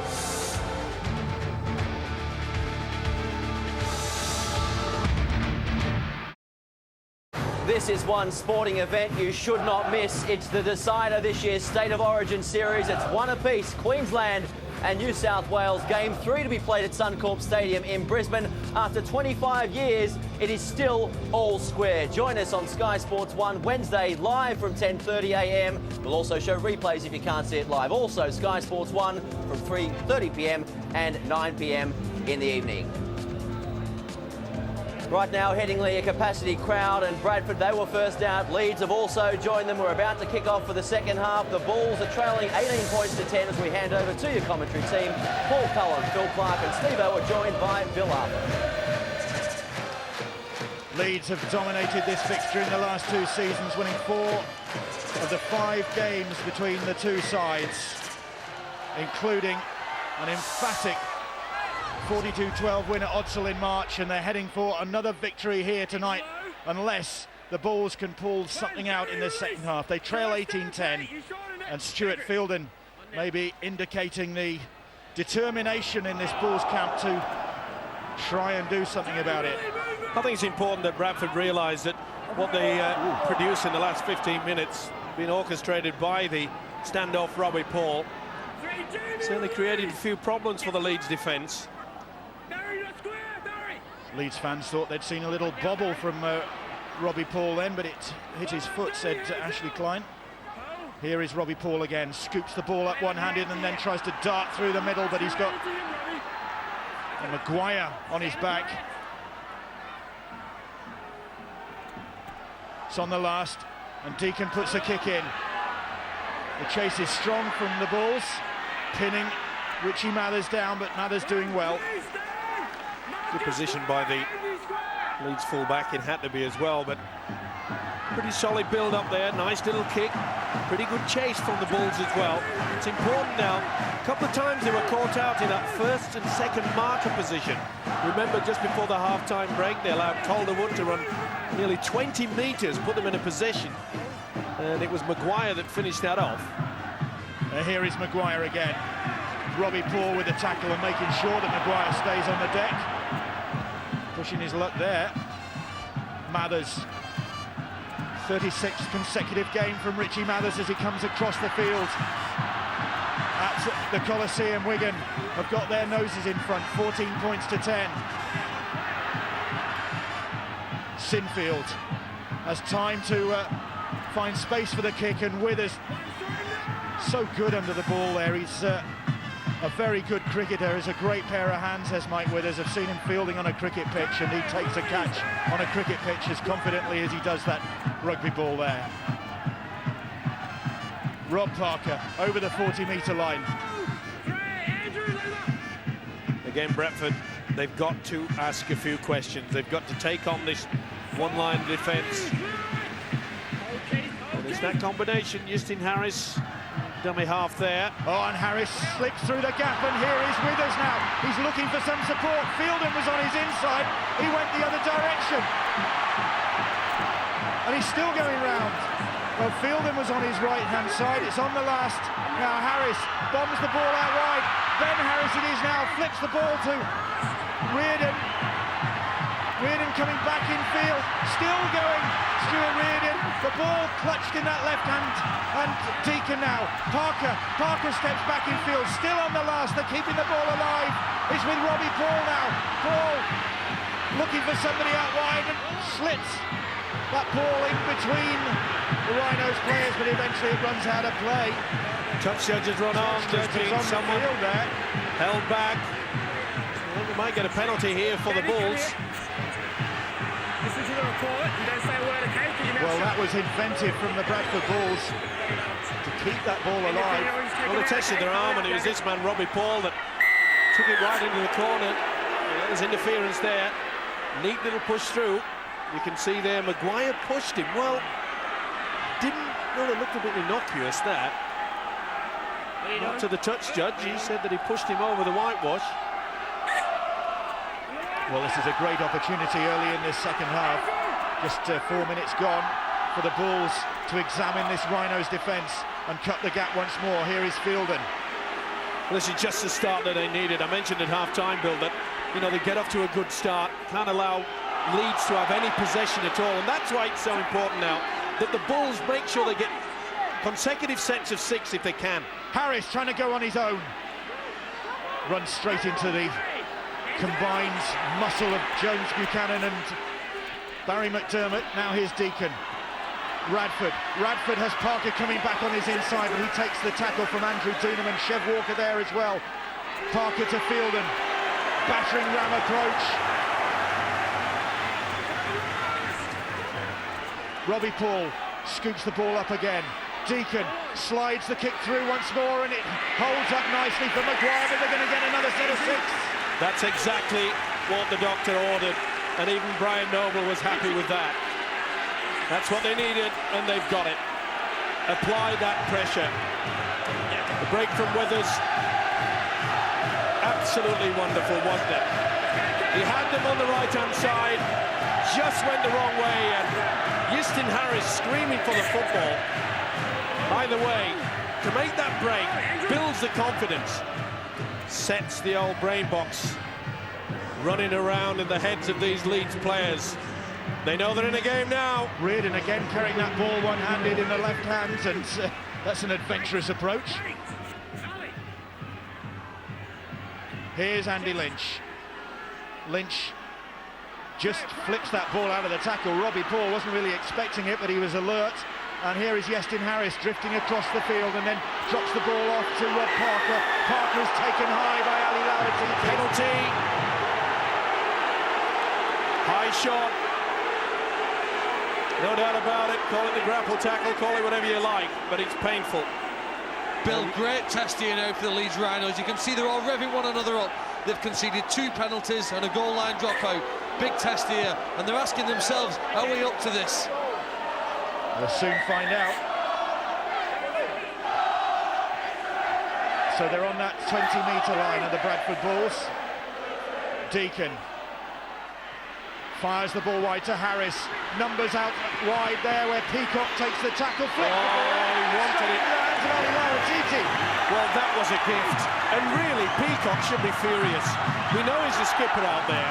He should be saying to his players, where on earth were you? Where was the support? Where was the second phase? There was none. You've got to take your opportunities like that. He makes half the break, runs round the man. There should have been somebody there. You're absolutely right, Mike, and I think The Bradford Bulls got away with a lot of interference in those later tackles that followed that. They weren't dominant. They were having extras and seconds on the floor and got away with it. Poaching almost away there. He's still inside his own 40. That's the fourth tackle. Burrow, darting, scampering run from the Bulls scrum half. Just about inside his own half. On the last, Maguire will put the kick in, will he? Or will he run it? Maguire, he is. He's lost that ball well. It's a knock on, a little bit of a turnover.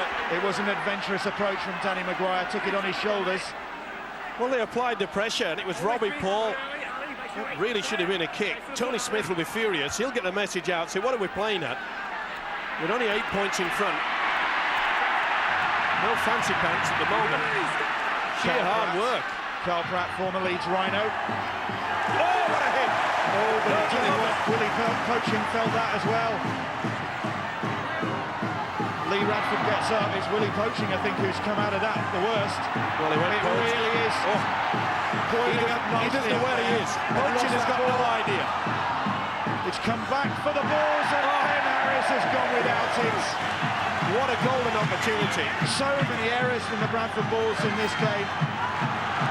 Well, Willie Poaching, he didn't know where he was. The trainer ran out, and he pushed him away, and he said, get back, I'm all right. But he ain't. And they're taking him off, they're doing the right thing. Willie Poaching is leaving the field as play continues. And Chris McKenna will come back on. Oh, no! The ball's gone behind Danny Ward. Knock on. In an offside position. Well, again, just a little bit too fancy. The penalty against Kevin Sinfield, in fact, as that ball came back to him, he kicked out at it. Paul.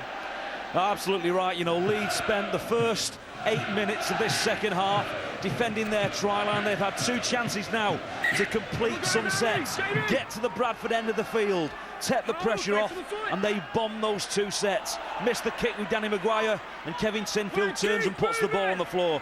I'm sure Tony Smith will want to have a look at that. They've got to get to the other end of the field and just repel this Bradford pressure that's possibly going to force Leeds to break. Really is a committed start to this second half from the Bulls, trailing 18 points to 10. Peacock plays that ball. Now Deacon finds Yestin Harris. Harris, Withers joins the line and manages to get away from a couple of Rhinos defenders, is then brought down by Chev Walker. Good scrambling defence by the Rhinos, and they need it as well because they're being stretched. And they went backward, that's play on. And it reaches Ben Harris. Quite a few of the Bradford passes, you know, they've been quite high up into the shoulder area. On the last, Deacon will find space for the kick, a grubber which he sends across the field, but Sinfield, the captain, is there, and he takes, I think, a knee in the back. Silly play by Andy Lynch. Tackle was completed. Good positioning there. Just a flop from Andy Lynch, he was. It did him an injustice. Brian Noble infuriated by that. He was building so positively for his side. They were keeping the Rhinos under pressure, and then they let that pressure release with that penalty. I think Andy Lynch did an injustice to the Bradford Bulls' efforts. Hang on a minute, Paul, because Danny Ward is on the charge. He's got support from Danny Maguire. The Danny boys combine. And Maguire gets his second of the game, and that pressure released. And the Bulls pay for it. No wonder Brian Noble had his head in his hands. And Maguire celebrating. Well, you know, there was 10 minutes of pressure, wasn't there? I suppose that's what Brian Noble extracted from his side at half-time. And he got probably the best they could have, but fundamentally the core skills let them down. The catching and passing came up with mistakes. And then eventually, you knew an opportunity was going to come for the Rhinos. They can strike from anywhere on the field. Any single play of the ball, there's an opportunity that they can score, and it's a nice little dummy there from Danny Ward. He's through the gap, and then he stays calm, he stays composed, and he offloads it to the man, probably the best supporting player in Super League at present. They'll do that to you. They're a quality outfit, but Brian Noble, the Bulls coach, realises that silly play by Andy Lynch gave us away a penalty for the flop when the tackle had already been completed. They should have applied the pressure They couldn't, and then they missed the tackle. And this guy, as ever, over the past 3 seasons, Maguire, he really has come on a bundle.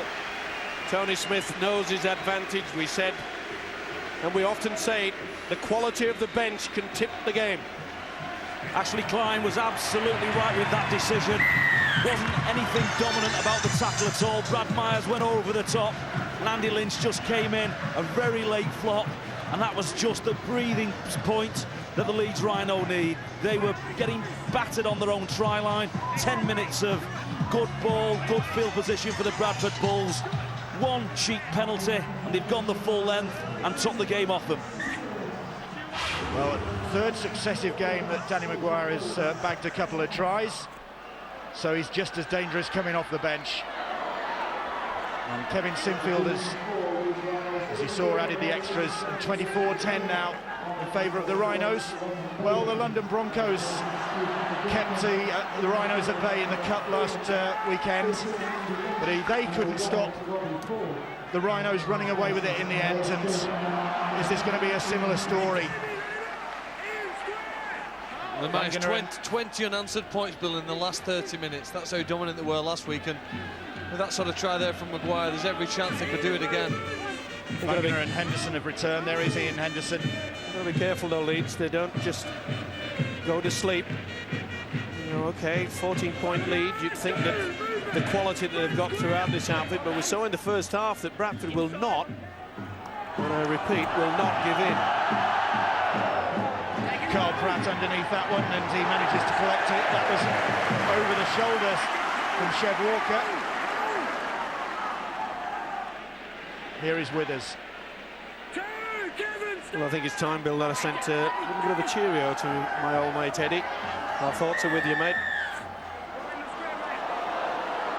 And of course, all his family.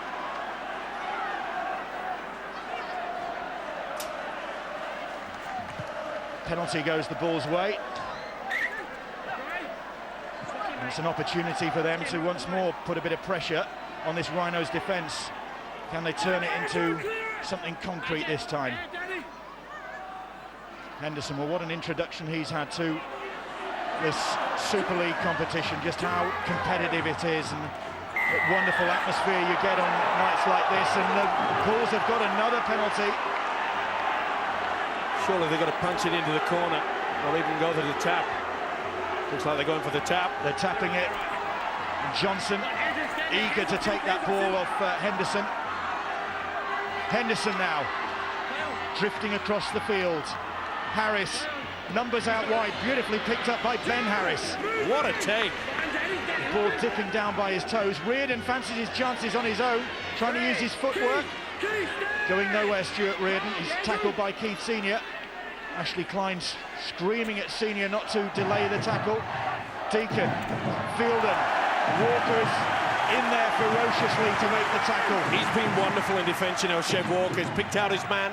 He's had a strong season as Chev Walker. Great offload from Jamie Peacock, finds Withers. They've got an opportunity here. Myers, numbers outside with Paul Johnson. That's great defence from the Rhinos this time. Calderwood and Kevin Sinfield again.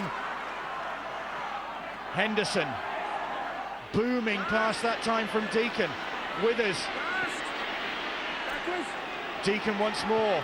Little grubber kick, it's knocked on, I think, by Lauatiti. It went backwards. Ooh, that's a big call.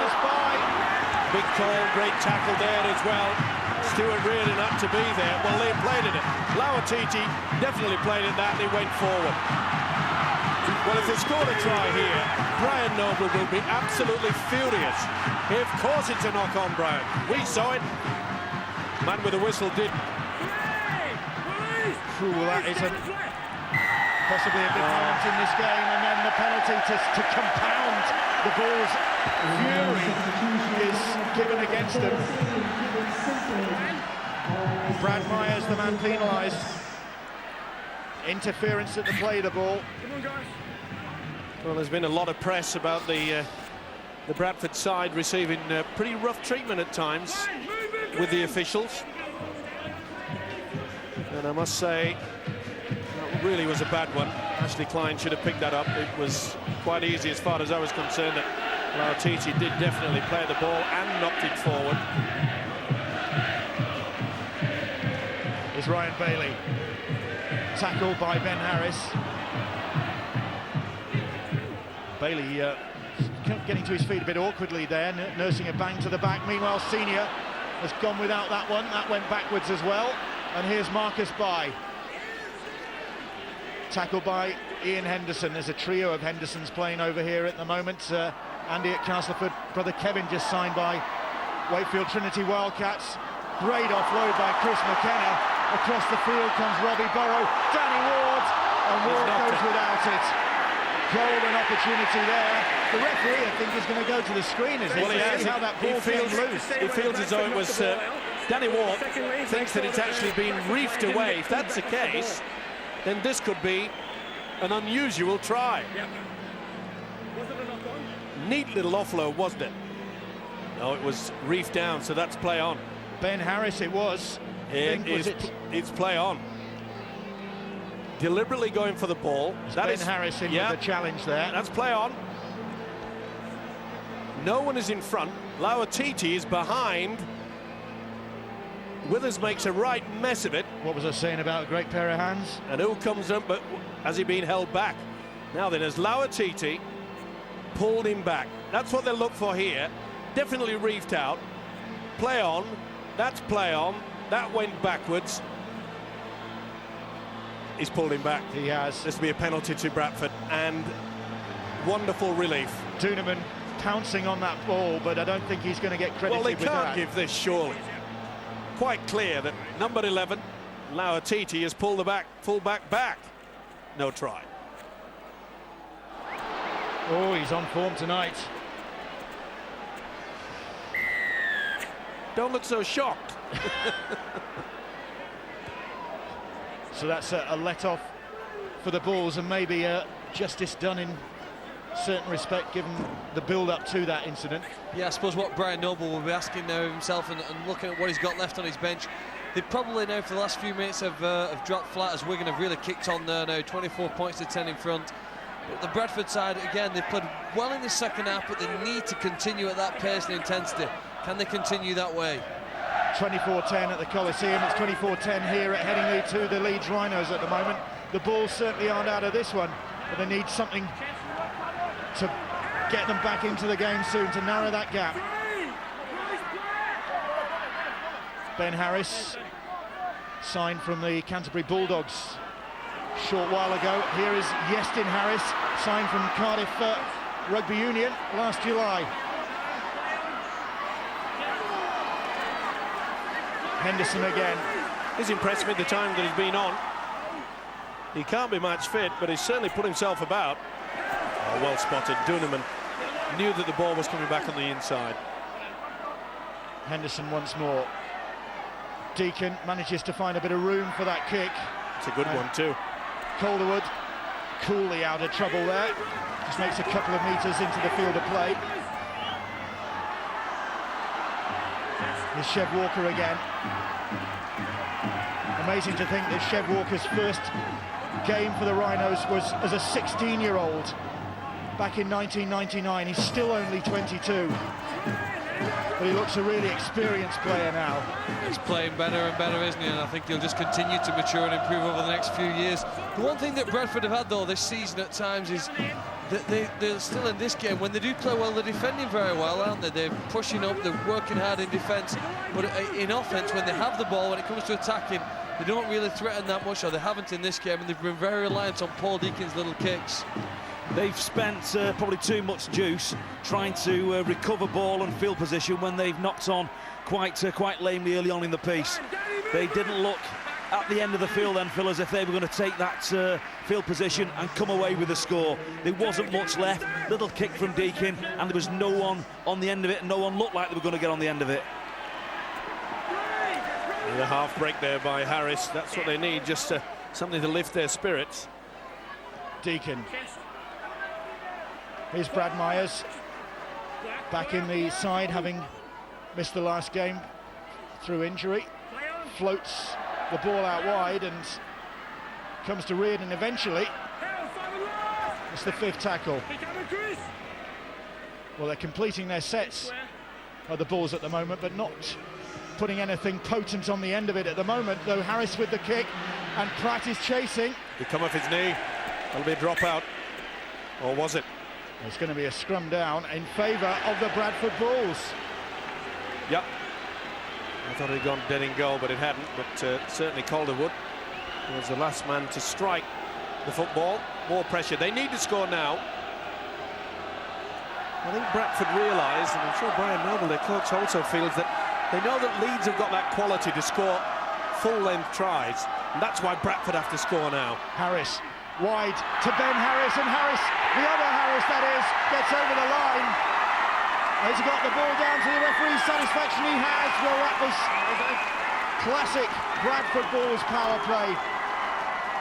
Harris drifting the ball wide and then linking up with his namesake Ben Harris, and the Bradford Bulls just won't go away. That's a reward for the kick into the corner, and it was a good one. Don't often see Leeds caught out like this so easily, and it was all brought about the skills of Justin Harris. This was a kick into the corner, definitely came off Calderwood's leg. They get the possession, but watch the confusion that Justin Harris does to the Leeds defence. Is he going to go on his own? Are we taking? We'll hang back and find out. You found out a bit too late, and it's cost you 4 points. Well, it could be 6 if Paul Deacon can kick this one, and this could be a very, very important kick for Deacon. 82 successes with the boot in Super League this season. 1 from 2 tonight.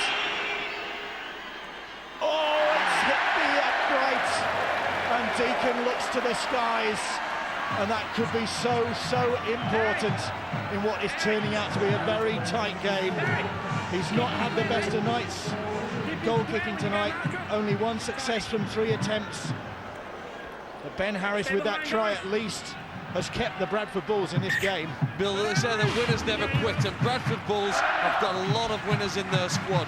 Built up over several years of past experience, they've been successful, and those guys know to hang on in there. They're going to continue here to give it the fight, but it'll be a massive task here now to come back for them. The thing that's impressed me is the way that Brian Noble made the point before kick-off. Remember, for the first time since he'd come back from Welsh Rugby Union, Justin Harris on the bench. He's had his best game I've seen him in Bradford colours. That's a good run from Ian Henderson, and Lee, meanwhile, are being put in their place after having the audacity to take the lead against Wigan at half-time. They now have conceded 22 points, I think, in this second half so far.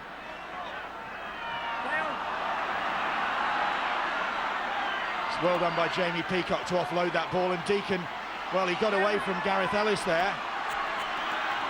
And there is a bit of a spring in the step of these Bradford Bulls players as Pratt hoists that kick across the field, and Marcus Bai is rock solid underneath that one, and then just hammers the ball back at Carl Pratt. Great work just from to rub it in. What Heath Senior, didn't he shepherd it well? He just lifted himself off the ground and made it look as perhaps to the official that he was actually going to go for the ball. It wasn't. He was just making sure that his winger Marcus Bai could take a clean catch. McDermott with the offload. Ellis bumps off the tackle from Ben Harris. Here goes Kevin Sinfield. Sinfield has the man inside, who is one of the world's best centres, Keith Senior, who gets his 2nd try of the night, his 90th Super League try of the season. And Leeds, with surgical precision, just cutting through the Bulls' defence there. Well, this could have been a penalty. Watch Senior. Senior makes no attempt to go for the football. I mentioned the fact he went off the ground, and from here, the offload, as he's done for so many times. McDermott and Ellis, but look at the dummy here. This is quality. Ian Henderson, I'm afraid, was just running out of steam. Couldn't get to Sinfield, and great support play. But this is what it's all about. Rugby league football at its best. Dragging the defence in, 2 offloads, having the power, smooth. and cool. It's a well-oiled machine, and it's working very, very well. Well, the feeling is mutual.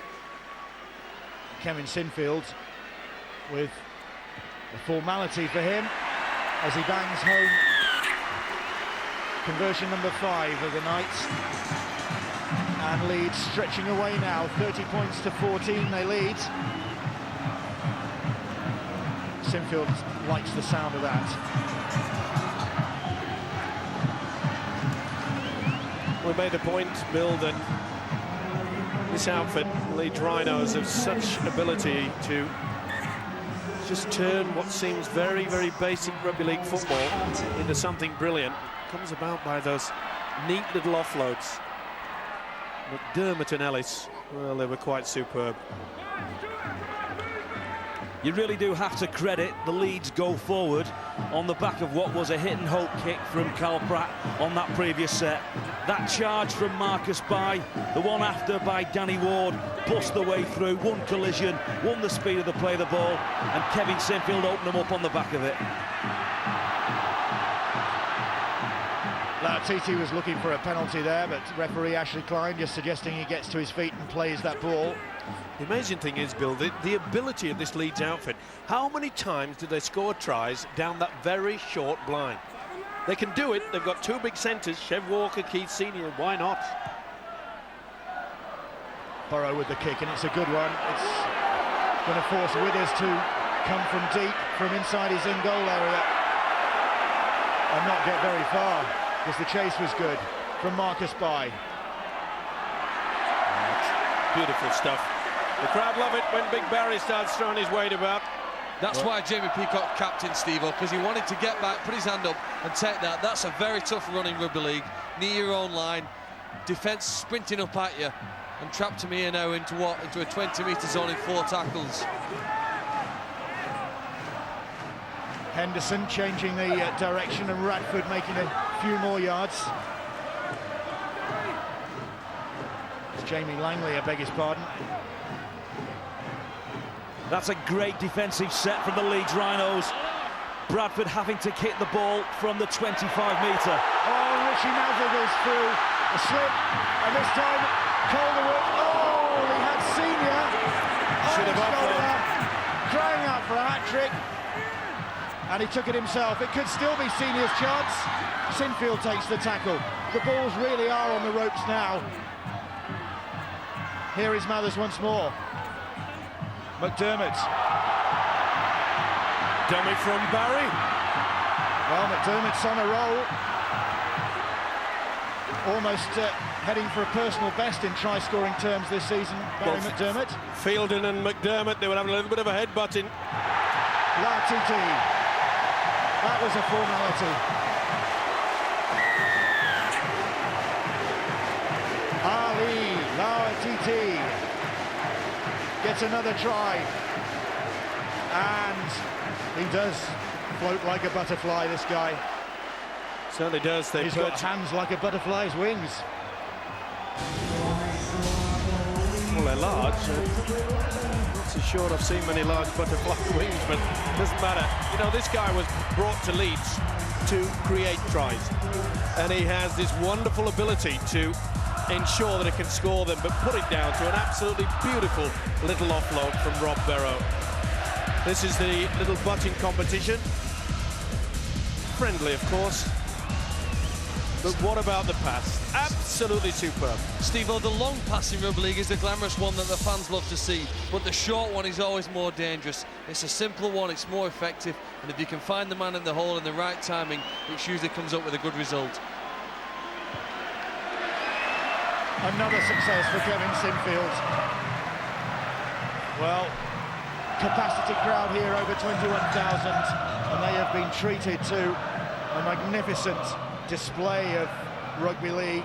Sheer They've quality. come from all over the country. I met a couple from Gloucester this evening, a couple of shedheads who've come to admire. That's what they call them, shedheads. Shedheads? Why is that? Because they stand in the shed. Oh. I must be careful where I stand these days. Oh, you'd be at home there, I tell you. Short kick off, not surprisingly. That'll be possession. Will he play the advantage? No advantage. Bring him back for the knock-on. Well, I agree with you, Phil, that the glamour pass is the long one, missing someone out. Everybody gasps in admiration. But I like it because that was the only pass that I could do, was a little short one. But it's effective, and that's the most important factor. I noticed that the Leeds Rhinos were far sharper on their setup from that scrum than they were on the previous one. Gareth Ellis got out very late, and that allowed that little bit of room on the outside of Keith Senior for Ben Harris to score. They've learned the lesson from the last knock-on.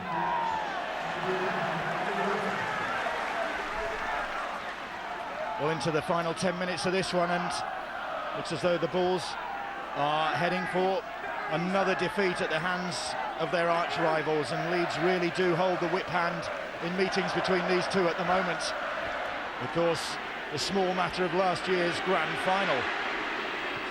And if Bradford are going to have another grand final appearance this year, they're going to have some work to do now, because... Well, I don't think they can win this game. Well, there'll be 13 points behind Leeds after this one, down in 5th place. Mountain to climb. Realistically, Bill, now Bradford are in a three-way race with Hull and Paul Cullen's Warrington side now, and it's all about 3rd, 4th and 5th, I feel, for those three teams. Who'll finish where? Well,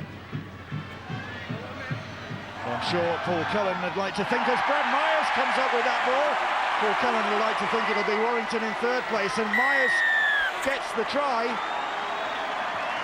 The 6th for the club, the former Brisbane Bronco. Well, it's a high enough bomb. Gave them all the time in the world to get underneath it. And they got there in numbers, and that's important. Deacon put plenty of height on this. Not the best from Richard Mathers. Take nothing away from this fella. That's a good take. You can see that Richard Mathers had taken off a little bit too early. It's mine. It's 4. Surely it'll turn into 6. Deacon should succeed with this one. Bang in front of the posts. But it's too late for the Bulls, you feel? Yeah, I have to agree with you, Bill. But the one thing, at least Brian Noble knows that they're getting back into it. They've been such like a yo-yo team this year. Show wonderful performances one week, then just seem to collapse, fall away. But I think they're playing with a lot more purpose tonight. But just 2 wins now in the last 6 games for the Bulls. Massive game coming up next Wednesday on Sky Sports 1, the State of Origin decider. Live from 10:30, Queensland against New South Wales. And if you miss that, there are replays at 3:30 and 9 o'clock in the evening. Sky Sports 1, and that should be a belter of a game from the Suncorp Stadium.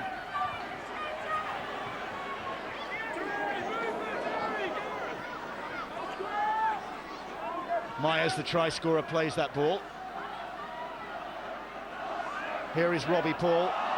Ben Harris, try scorer tonight for the Bulls. Pretty good defence. Manages Good to get offload. that ball away. Does well there. He was heading for the touchline. Robbie Paul scragged by Danny Ward. The Bulls will have Leon Price back for their next game. He's serving the last game of his suspension, so that at least will strengthen their numbers. Myers, Paul Johnson. Johnson fires the pass out for Carl Pratt, but it was high and fast and too hard for Pratt to take. Just overrun it slightly. If it had been a fraction behind, there was a huge gap. It was wonderful centre play by Paul Johnson. Oh, that's everything that a winger needs, is for the centre to be able to do that. See how he sucked Chev Walker right into him, then went round his body, offloaded, only for Pratt to knock on. That was a certain 4-pointer. Well, the Bulls going to look at the tape of this and think that it's their errors as much as anything that have conspired against them. And they've come up with errors, Phil, in a position where they should be applying the pressure. I think they'll take some positives, but here's a positive now for Leeds. Oh, Senior was looking for his hat-trick there, and it was Jamie Peacock again, I think. Well, they certainly got back there in numbers. He really has given a captain's performance as Jamie Peacock in defeat. Both the captains have been outstanding tonight. His opposite number, Kevin Sinfield. Johnson now. McKenna is herring back. McKenna tries to get the tackle in. Johnson is going to go all the way. That is a great try. Second try on his return for Paul Johnson. And the balls at least are ending on a positive note. They don't come much better than that. William, that was absolutely superb. They're testing their arm. They know that the seconds are ticking away. But look at this. Look at the gap there. Couldn't fill in. McKenna was supposed to. He knew he had the legs. That is a wonderful effort. Sit back. Forget about your cup of tea. And enjoy this.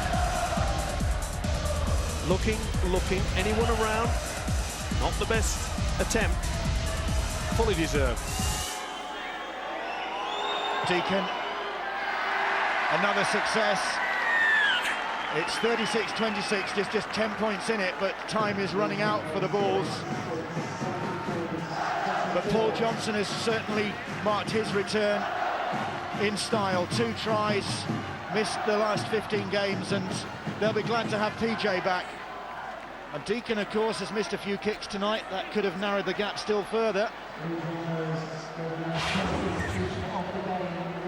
Look at that scoreline, 36-26. It has been a classic game, hasn't it? He's only missed 2 kicks.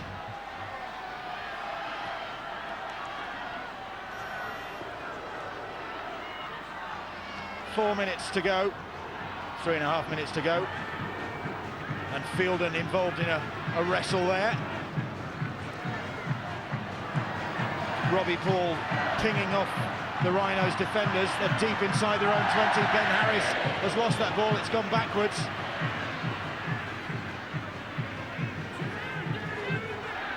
They're going to go for it here. They're going to shift this ball. They're not going to go home wondering whether they could have scored 2 tries in the last 3 minutes. They're going to have a try. That would be spectacular if they did. It's come out wide to Johnson again. Pratt comes back in field, and Pratt almost through, gets the ball away. And it's picked up well by Andy Lynch. Lynch did ever so well. Well, he knew he couldn't get a fingertip to it, just poked it with his toe. That's the 3rd tackle. A bit of the sting in the tail here. Peacock flips the ball out. Robbie Paul loses it. Oh, they're going to get punished here. No, a tap on the ankle by Ben Harris. McGuire is brought down. Oh, this is silly play from Marcus Bai. I know they had a shot at McGuire. Well, they're sorting that out.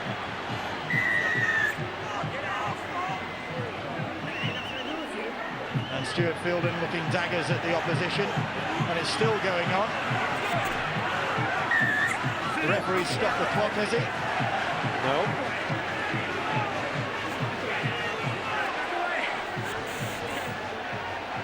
And Ashley Klein just having 1 or 2 words.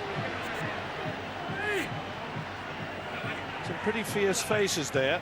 And Justin Harris is not happy because Danny McGuire lifted the ball-carrying arm. The elbow went straight into the face of... Well, Justin Harris on his return to Leeds, where he holds records for goals in a match and points in a match. It's always a case, Bill, that there's no end of night in the sin bin. The retaliator is the one that normally gets penalised. Leeds have the penalty. Well, I wonder who's got man of the match tonight. Let's join Dave Hadfield up in the press box. We think the delayed start's agreed with Justin Harris until his sin bin in there. We thought he had a much better game tonight and had a lot to do with Bradford hanging in as well as they have done. But sometimes you just got to bow to the inevitable. We said it was a predictable lineup for Leeds. Predictable man of the match vote. He's been excellent again. He's Kevin Sinfield and he's our man of the match tonight. A decision that meets with approval from most of the crowd here. He has really led his side, and me included, from the front. He's just in scintillating form, and it's great to see. It really is. Into the last minute here, and the Rhinos celebrating another triumph. but they've been made to work for this one. The last couple in Super League have been big wins by 70 points. This was a very different kettle of fish. The Bulls, though, remain down in 5th place in the table, with work to do if they're going to get to the grand final. And full time is blown by the referee. And Leeds celebrating another victory, just the 2 defeats all this season. And Kevin Sinfield, man of the match, has led his side through a bruising contest. And Bradford will look at 1 or 2 errors that they were punished for, but then there were 1 or 2 moments of magic from this Leeds Rhino side, and Keith Senior showing plenty of that magic. 6 tries to 5 though, shows how tight this contest was, and it's the Leeds Rhinos who've come out on top, 36 points to 26. They've triumphed here at Headingley.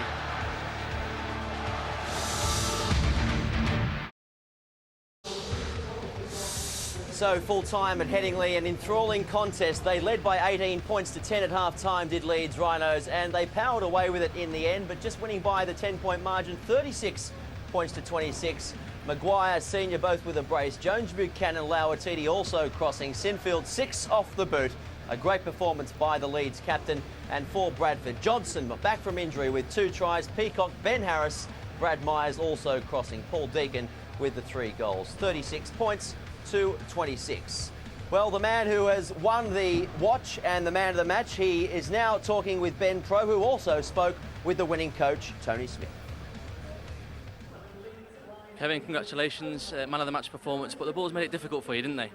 Yeah, thanks to TSO first. Yeah, they're always going to be difficult. They're a great side, they've got some great players and coached very well, so we knew it was going to be tough. I think we didn't have much ball that second half and we defended a lot, but there's plenty for us to work on there. Half time, it could have been anybody's game, but you came out quite strong in the second period. Well, against the run of play, I think we got a score. Like I said, they had a lot of the ball that second half. We made a lot of errors and come up with a bit of ill discipline, had some penalties against us, but there's plenty for us to work on. We can only get better from it. Tony Smith, you must be delighted with another win against the Bulls, but as I said, they did make it difficult for you, didn't they? They sure did. We expected that, but yeah, we're not real happy here tonight. But try scorers 2 for Keith, 2 for Danny. You must be pleased with their performances. Yeah, but I thought our discipline was really poor to get penalised that many times there tonight. We've certainly got to work on that. We just couldn't get hold of the ball, and when we did get hold of it, we either made an error or gave away a penalty. So room for improvement in the attacking area. Yeah, lots of it. Okay, Tony, well done today, and congratulations. Thanks, Ben. So Tony Smith there, a little bit disappointed with the discipline. There's confirmation of the other fixture. Leeds Centurions, they were leading by early in the first half, but they've gone down 30 points to 22 against Wigan. And confirmation then of the table as it stands now. Leeds Rhinos, of course, with that victory, still on top and 5 points behind them. St Helens and Bradford not in any better position after that loss. I think their coach would be pretty proud with them. Tony Smith there, I guess you can't expect to win by 70 points to nil every time they play here at Headingley. That was what happened last time they played a Super League match. And Paul, I guess if you're in Brian Noble's shoes, knowing that you've got to come back here again, they'll take a lot of confidence out of this. I think Bradford can be heartened by the way they never gave up in this game. You could see from the body language and the demeanour from Tony Smith, he's had an uncomfortable night. And he'd like to point the finger at the indiscipline of his side. Not necessarily the obvious indiscipline with penalties and the referees, but their shape. There was one very, very poor attempt at kick early in the second half. Danny Maguire ran on the last, got caught, gave the ball and field position back to the Bradford Bulls, and they're the points that he'll be alluding to. The Bulls never gave this game away, but the Leeds camp will be fuming at their performance. That's not Leeds at the best. A couple of pluses for Bradford Bulls, I guess. The hooker, he played quite well in his first game for Bradford, did Phil? I think he did, yes, he did remarkably well, Chris, and I think a lot of pluses. In fact, they don't go away with 2 points for the league table, but I think they go away with a moral victory here tonight. To score 5 tries and to be competitive for 80 minutes against the Rhinos will give them a tremendous amount of confidence, I think, going into the remaining 9 fixtures this league season, and they really, I think, now can build on that performance, Chris. We had Robbie Paul in the studio on Boots and All with Steve-O, and Steve-O, you had written off Bradford Bulls during the week. Are you of the same opinion now after seeing that? Yeah, I was quite impressed with the way that Bradford played today. You know, they dug in, they came back in that stanza in the first half, and then they had the ability to score late in the game. And perhaps this is the reason why Tony Smith is not too happy. But you talk about indiscipline, that is ridiculous. Look at that. The tackle is already done. Lynch comes in, they give away the penalty, and from this position, it's the way that Bradford have been playing this season. They've done so many good things, and then they just let themselves down in defence. But this is perhaps, or this man is the reason why that they've come up with the points, because we often say it's not a 13-man game, it's a 17-man game, and when you've got a substitute with the name of Danny Maguire, it's absolutely sensational. Remember, Maguire scored a try just before half-time, and he scored a try just after the restart. With players like that, you know you can pull up with the points. But Justin Harris played exceptionally well. I thought Robbie Paul played well, and I think that Brian Noble will be saying to his charges, we're on the way back. Don't write us off. That is for sure. OK, let me just remind you what you can expect to see on Sky Sports. And now, live tonight, there's golf on Sky Sports 2 from the Western Open and darts from the Las Vegas Classic. That's now on Sky Sports 3. Plus, we have more rugby league coming up for you. Canterbury Bulldogs take on Melbourne Storm. That's our live clash Saturday morning, Sky Sports Extra, 8:30 a.m. Then on Sunday, the Broncos tackle the Sharks. Also Sky Sports Extra, Sunday, 9:30 a.m. And Salford City Reds take on Huddersfield Giants. That's live Sky Sports 2, Saturday, 6 p.m. OK, and Eddie will be in the chair tomorrow night, but thanks very much to Paul Cullen, to Phil, to Steve-O. A big match at the Willows tomorrow. Join our crew for that. I'll see you again for our NRL crash tomorrow morning from the NRL. Bye for now.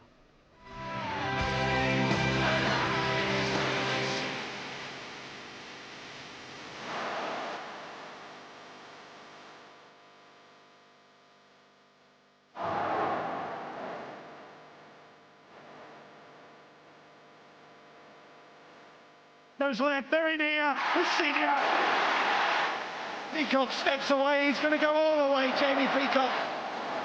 Calderwood again, but Wire is under the post.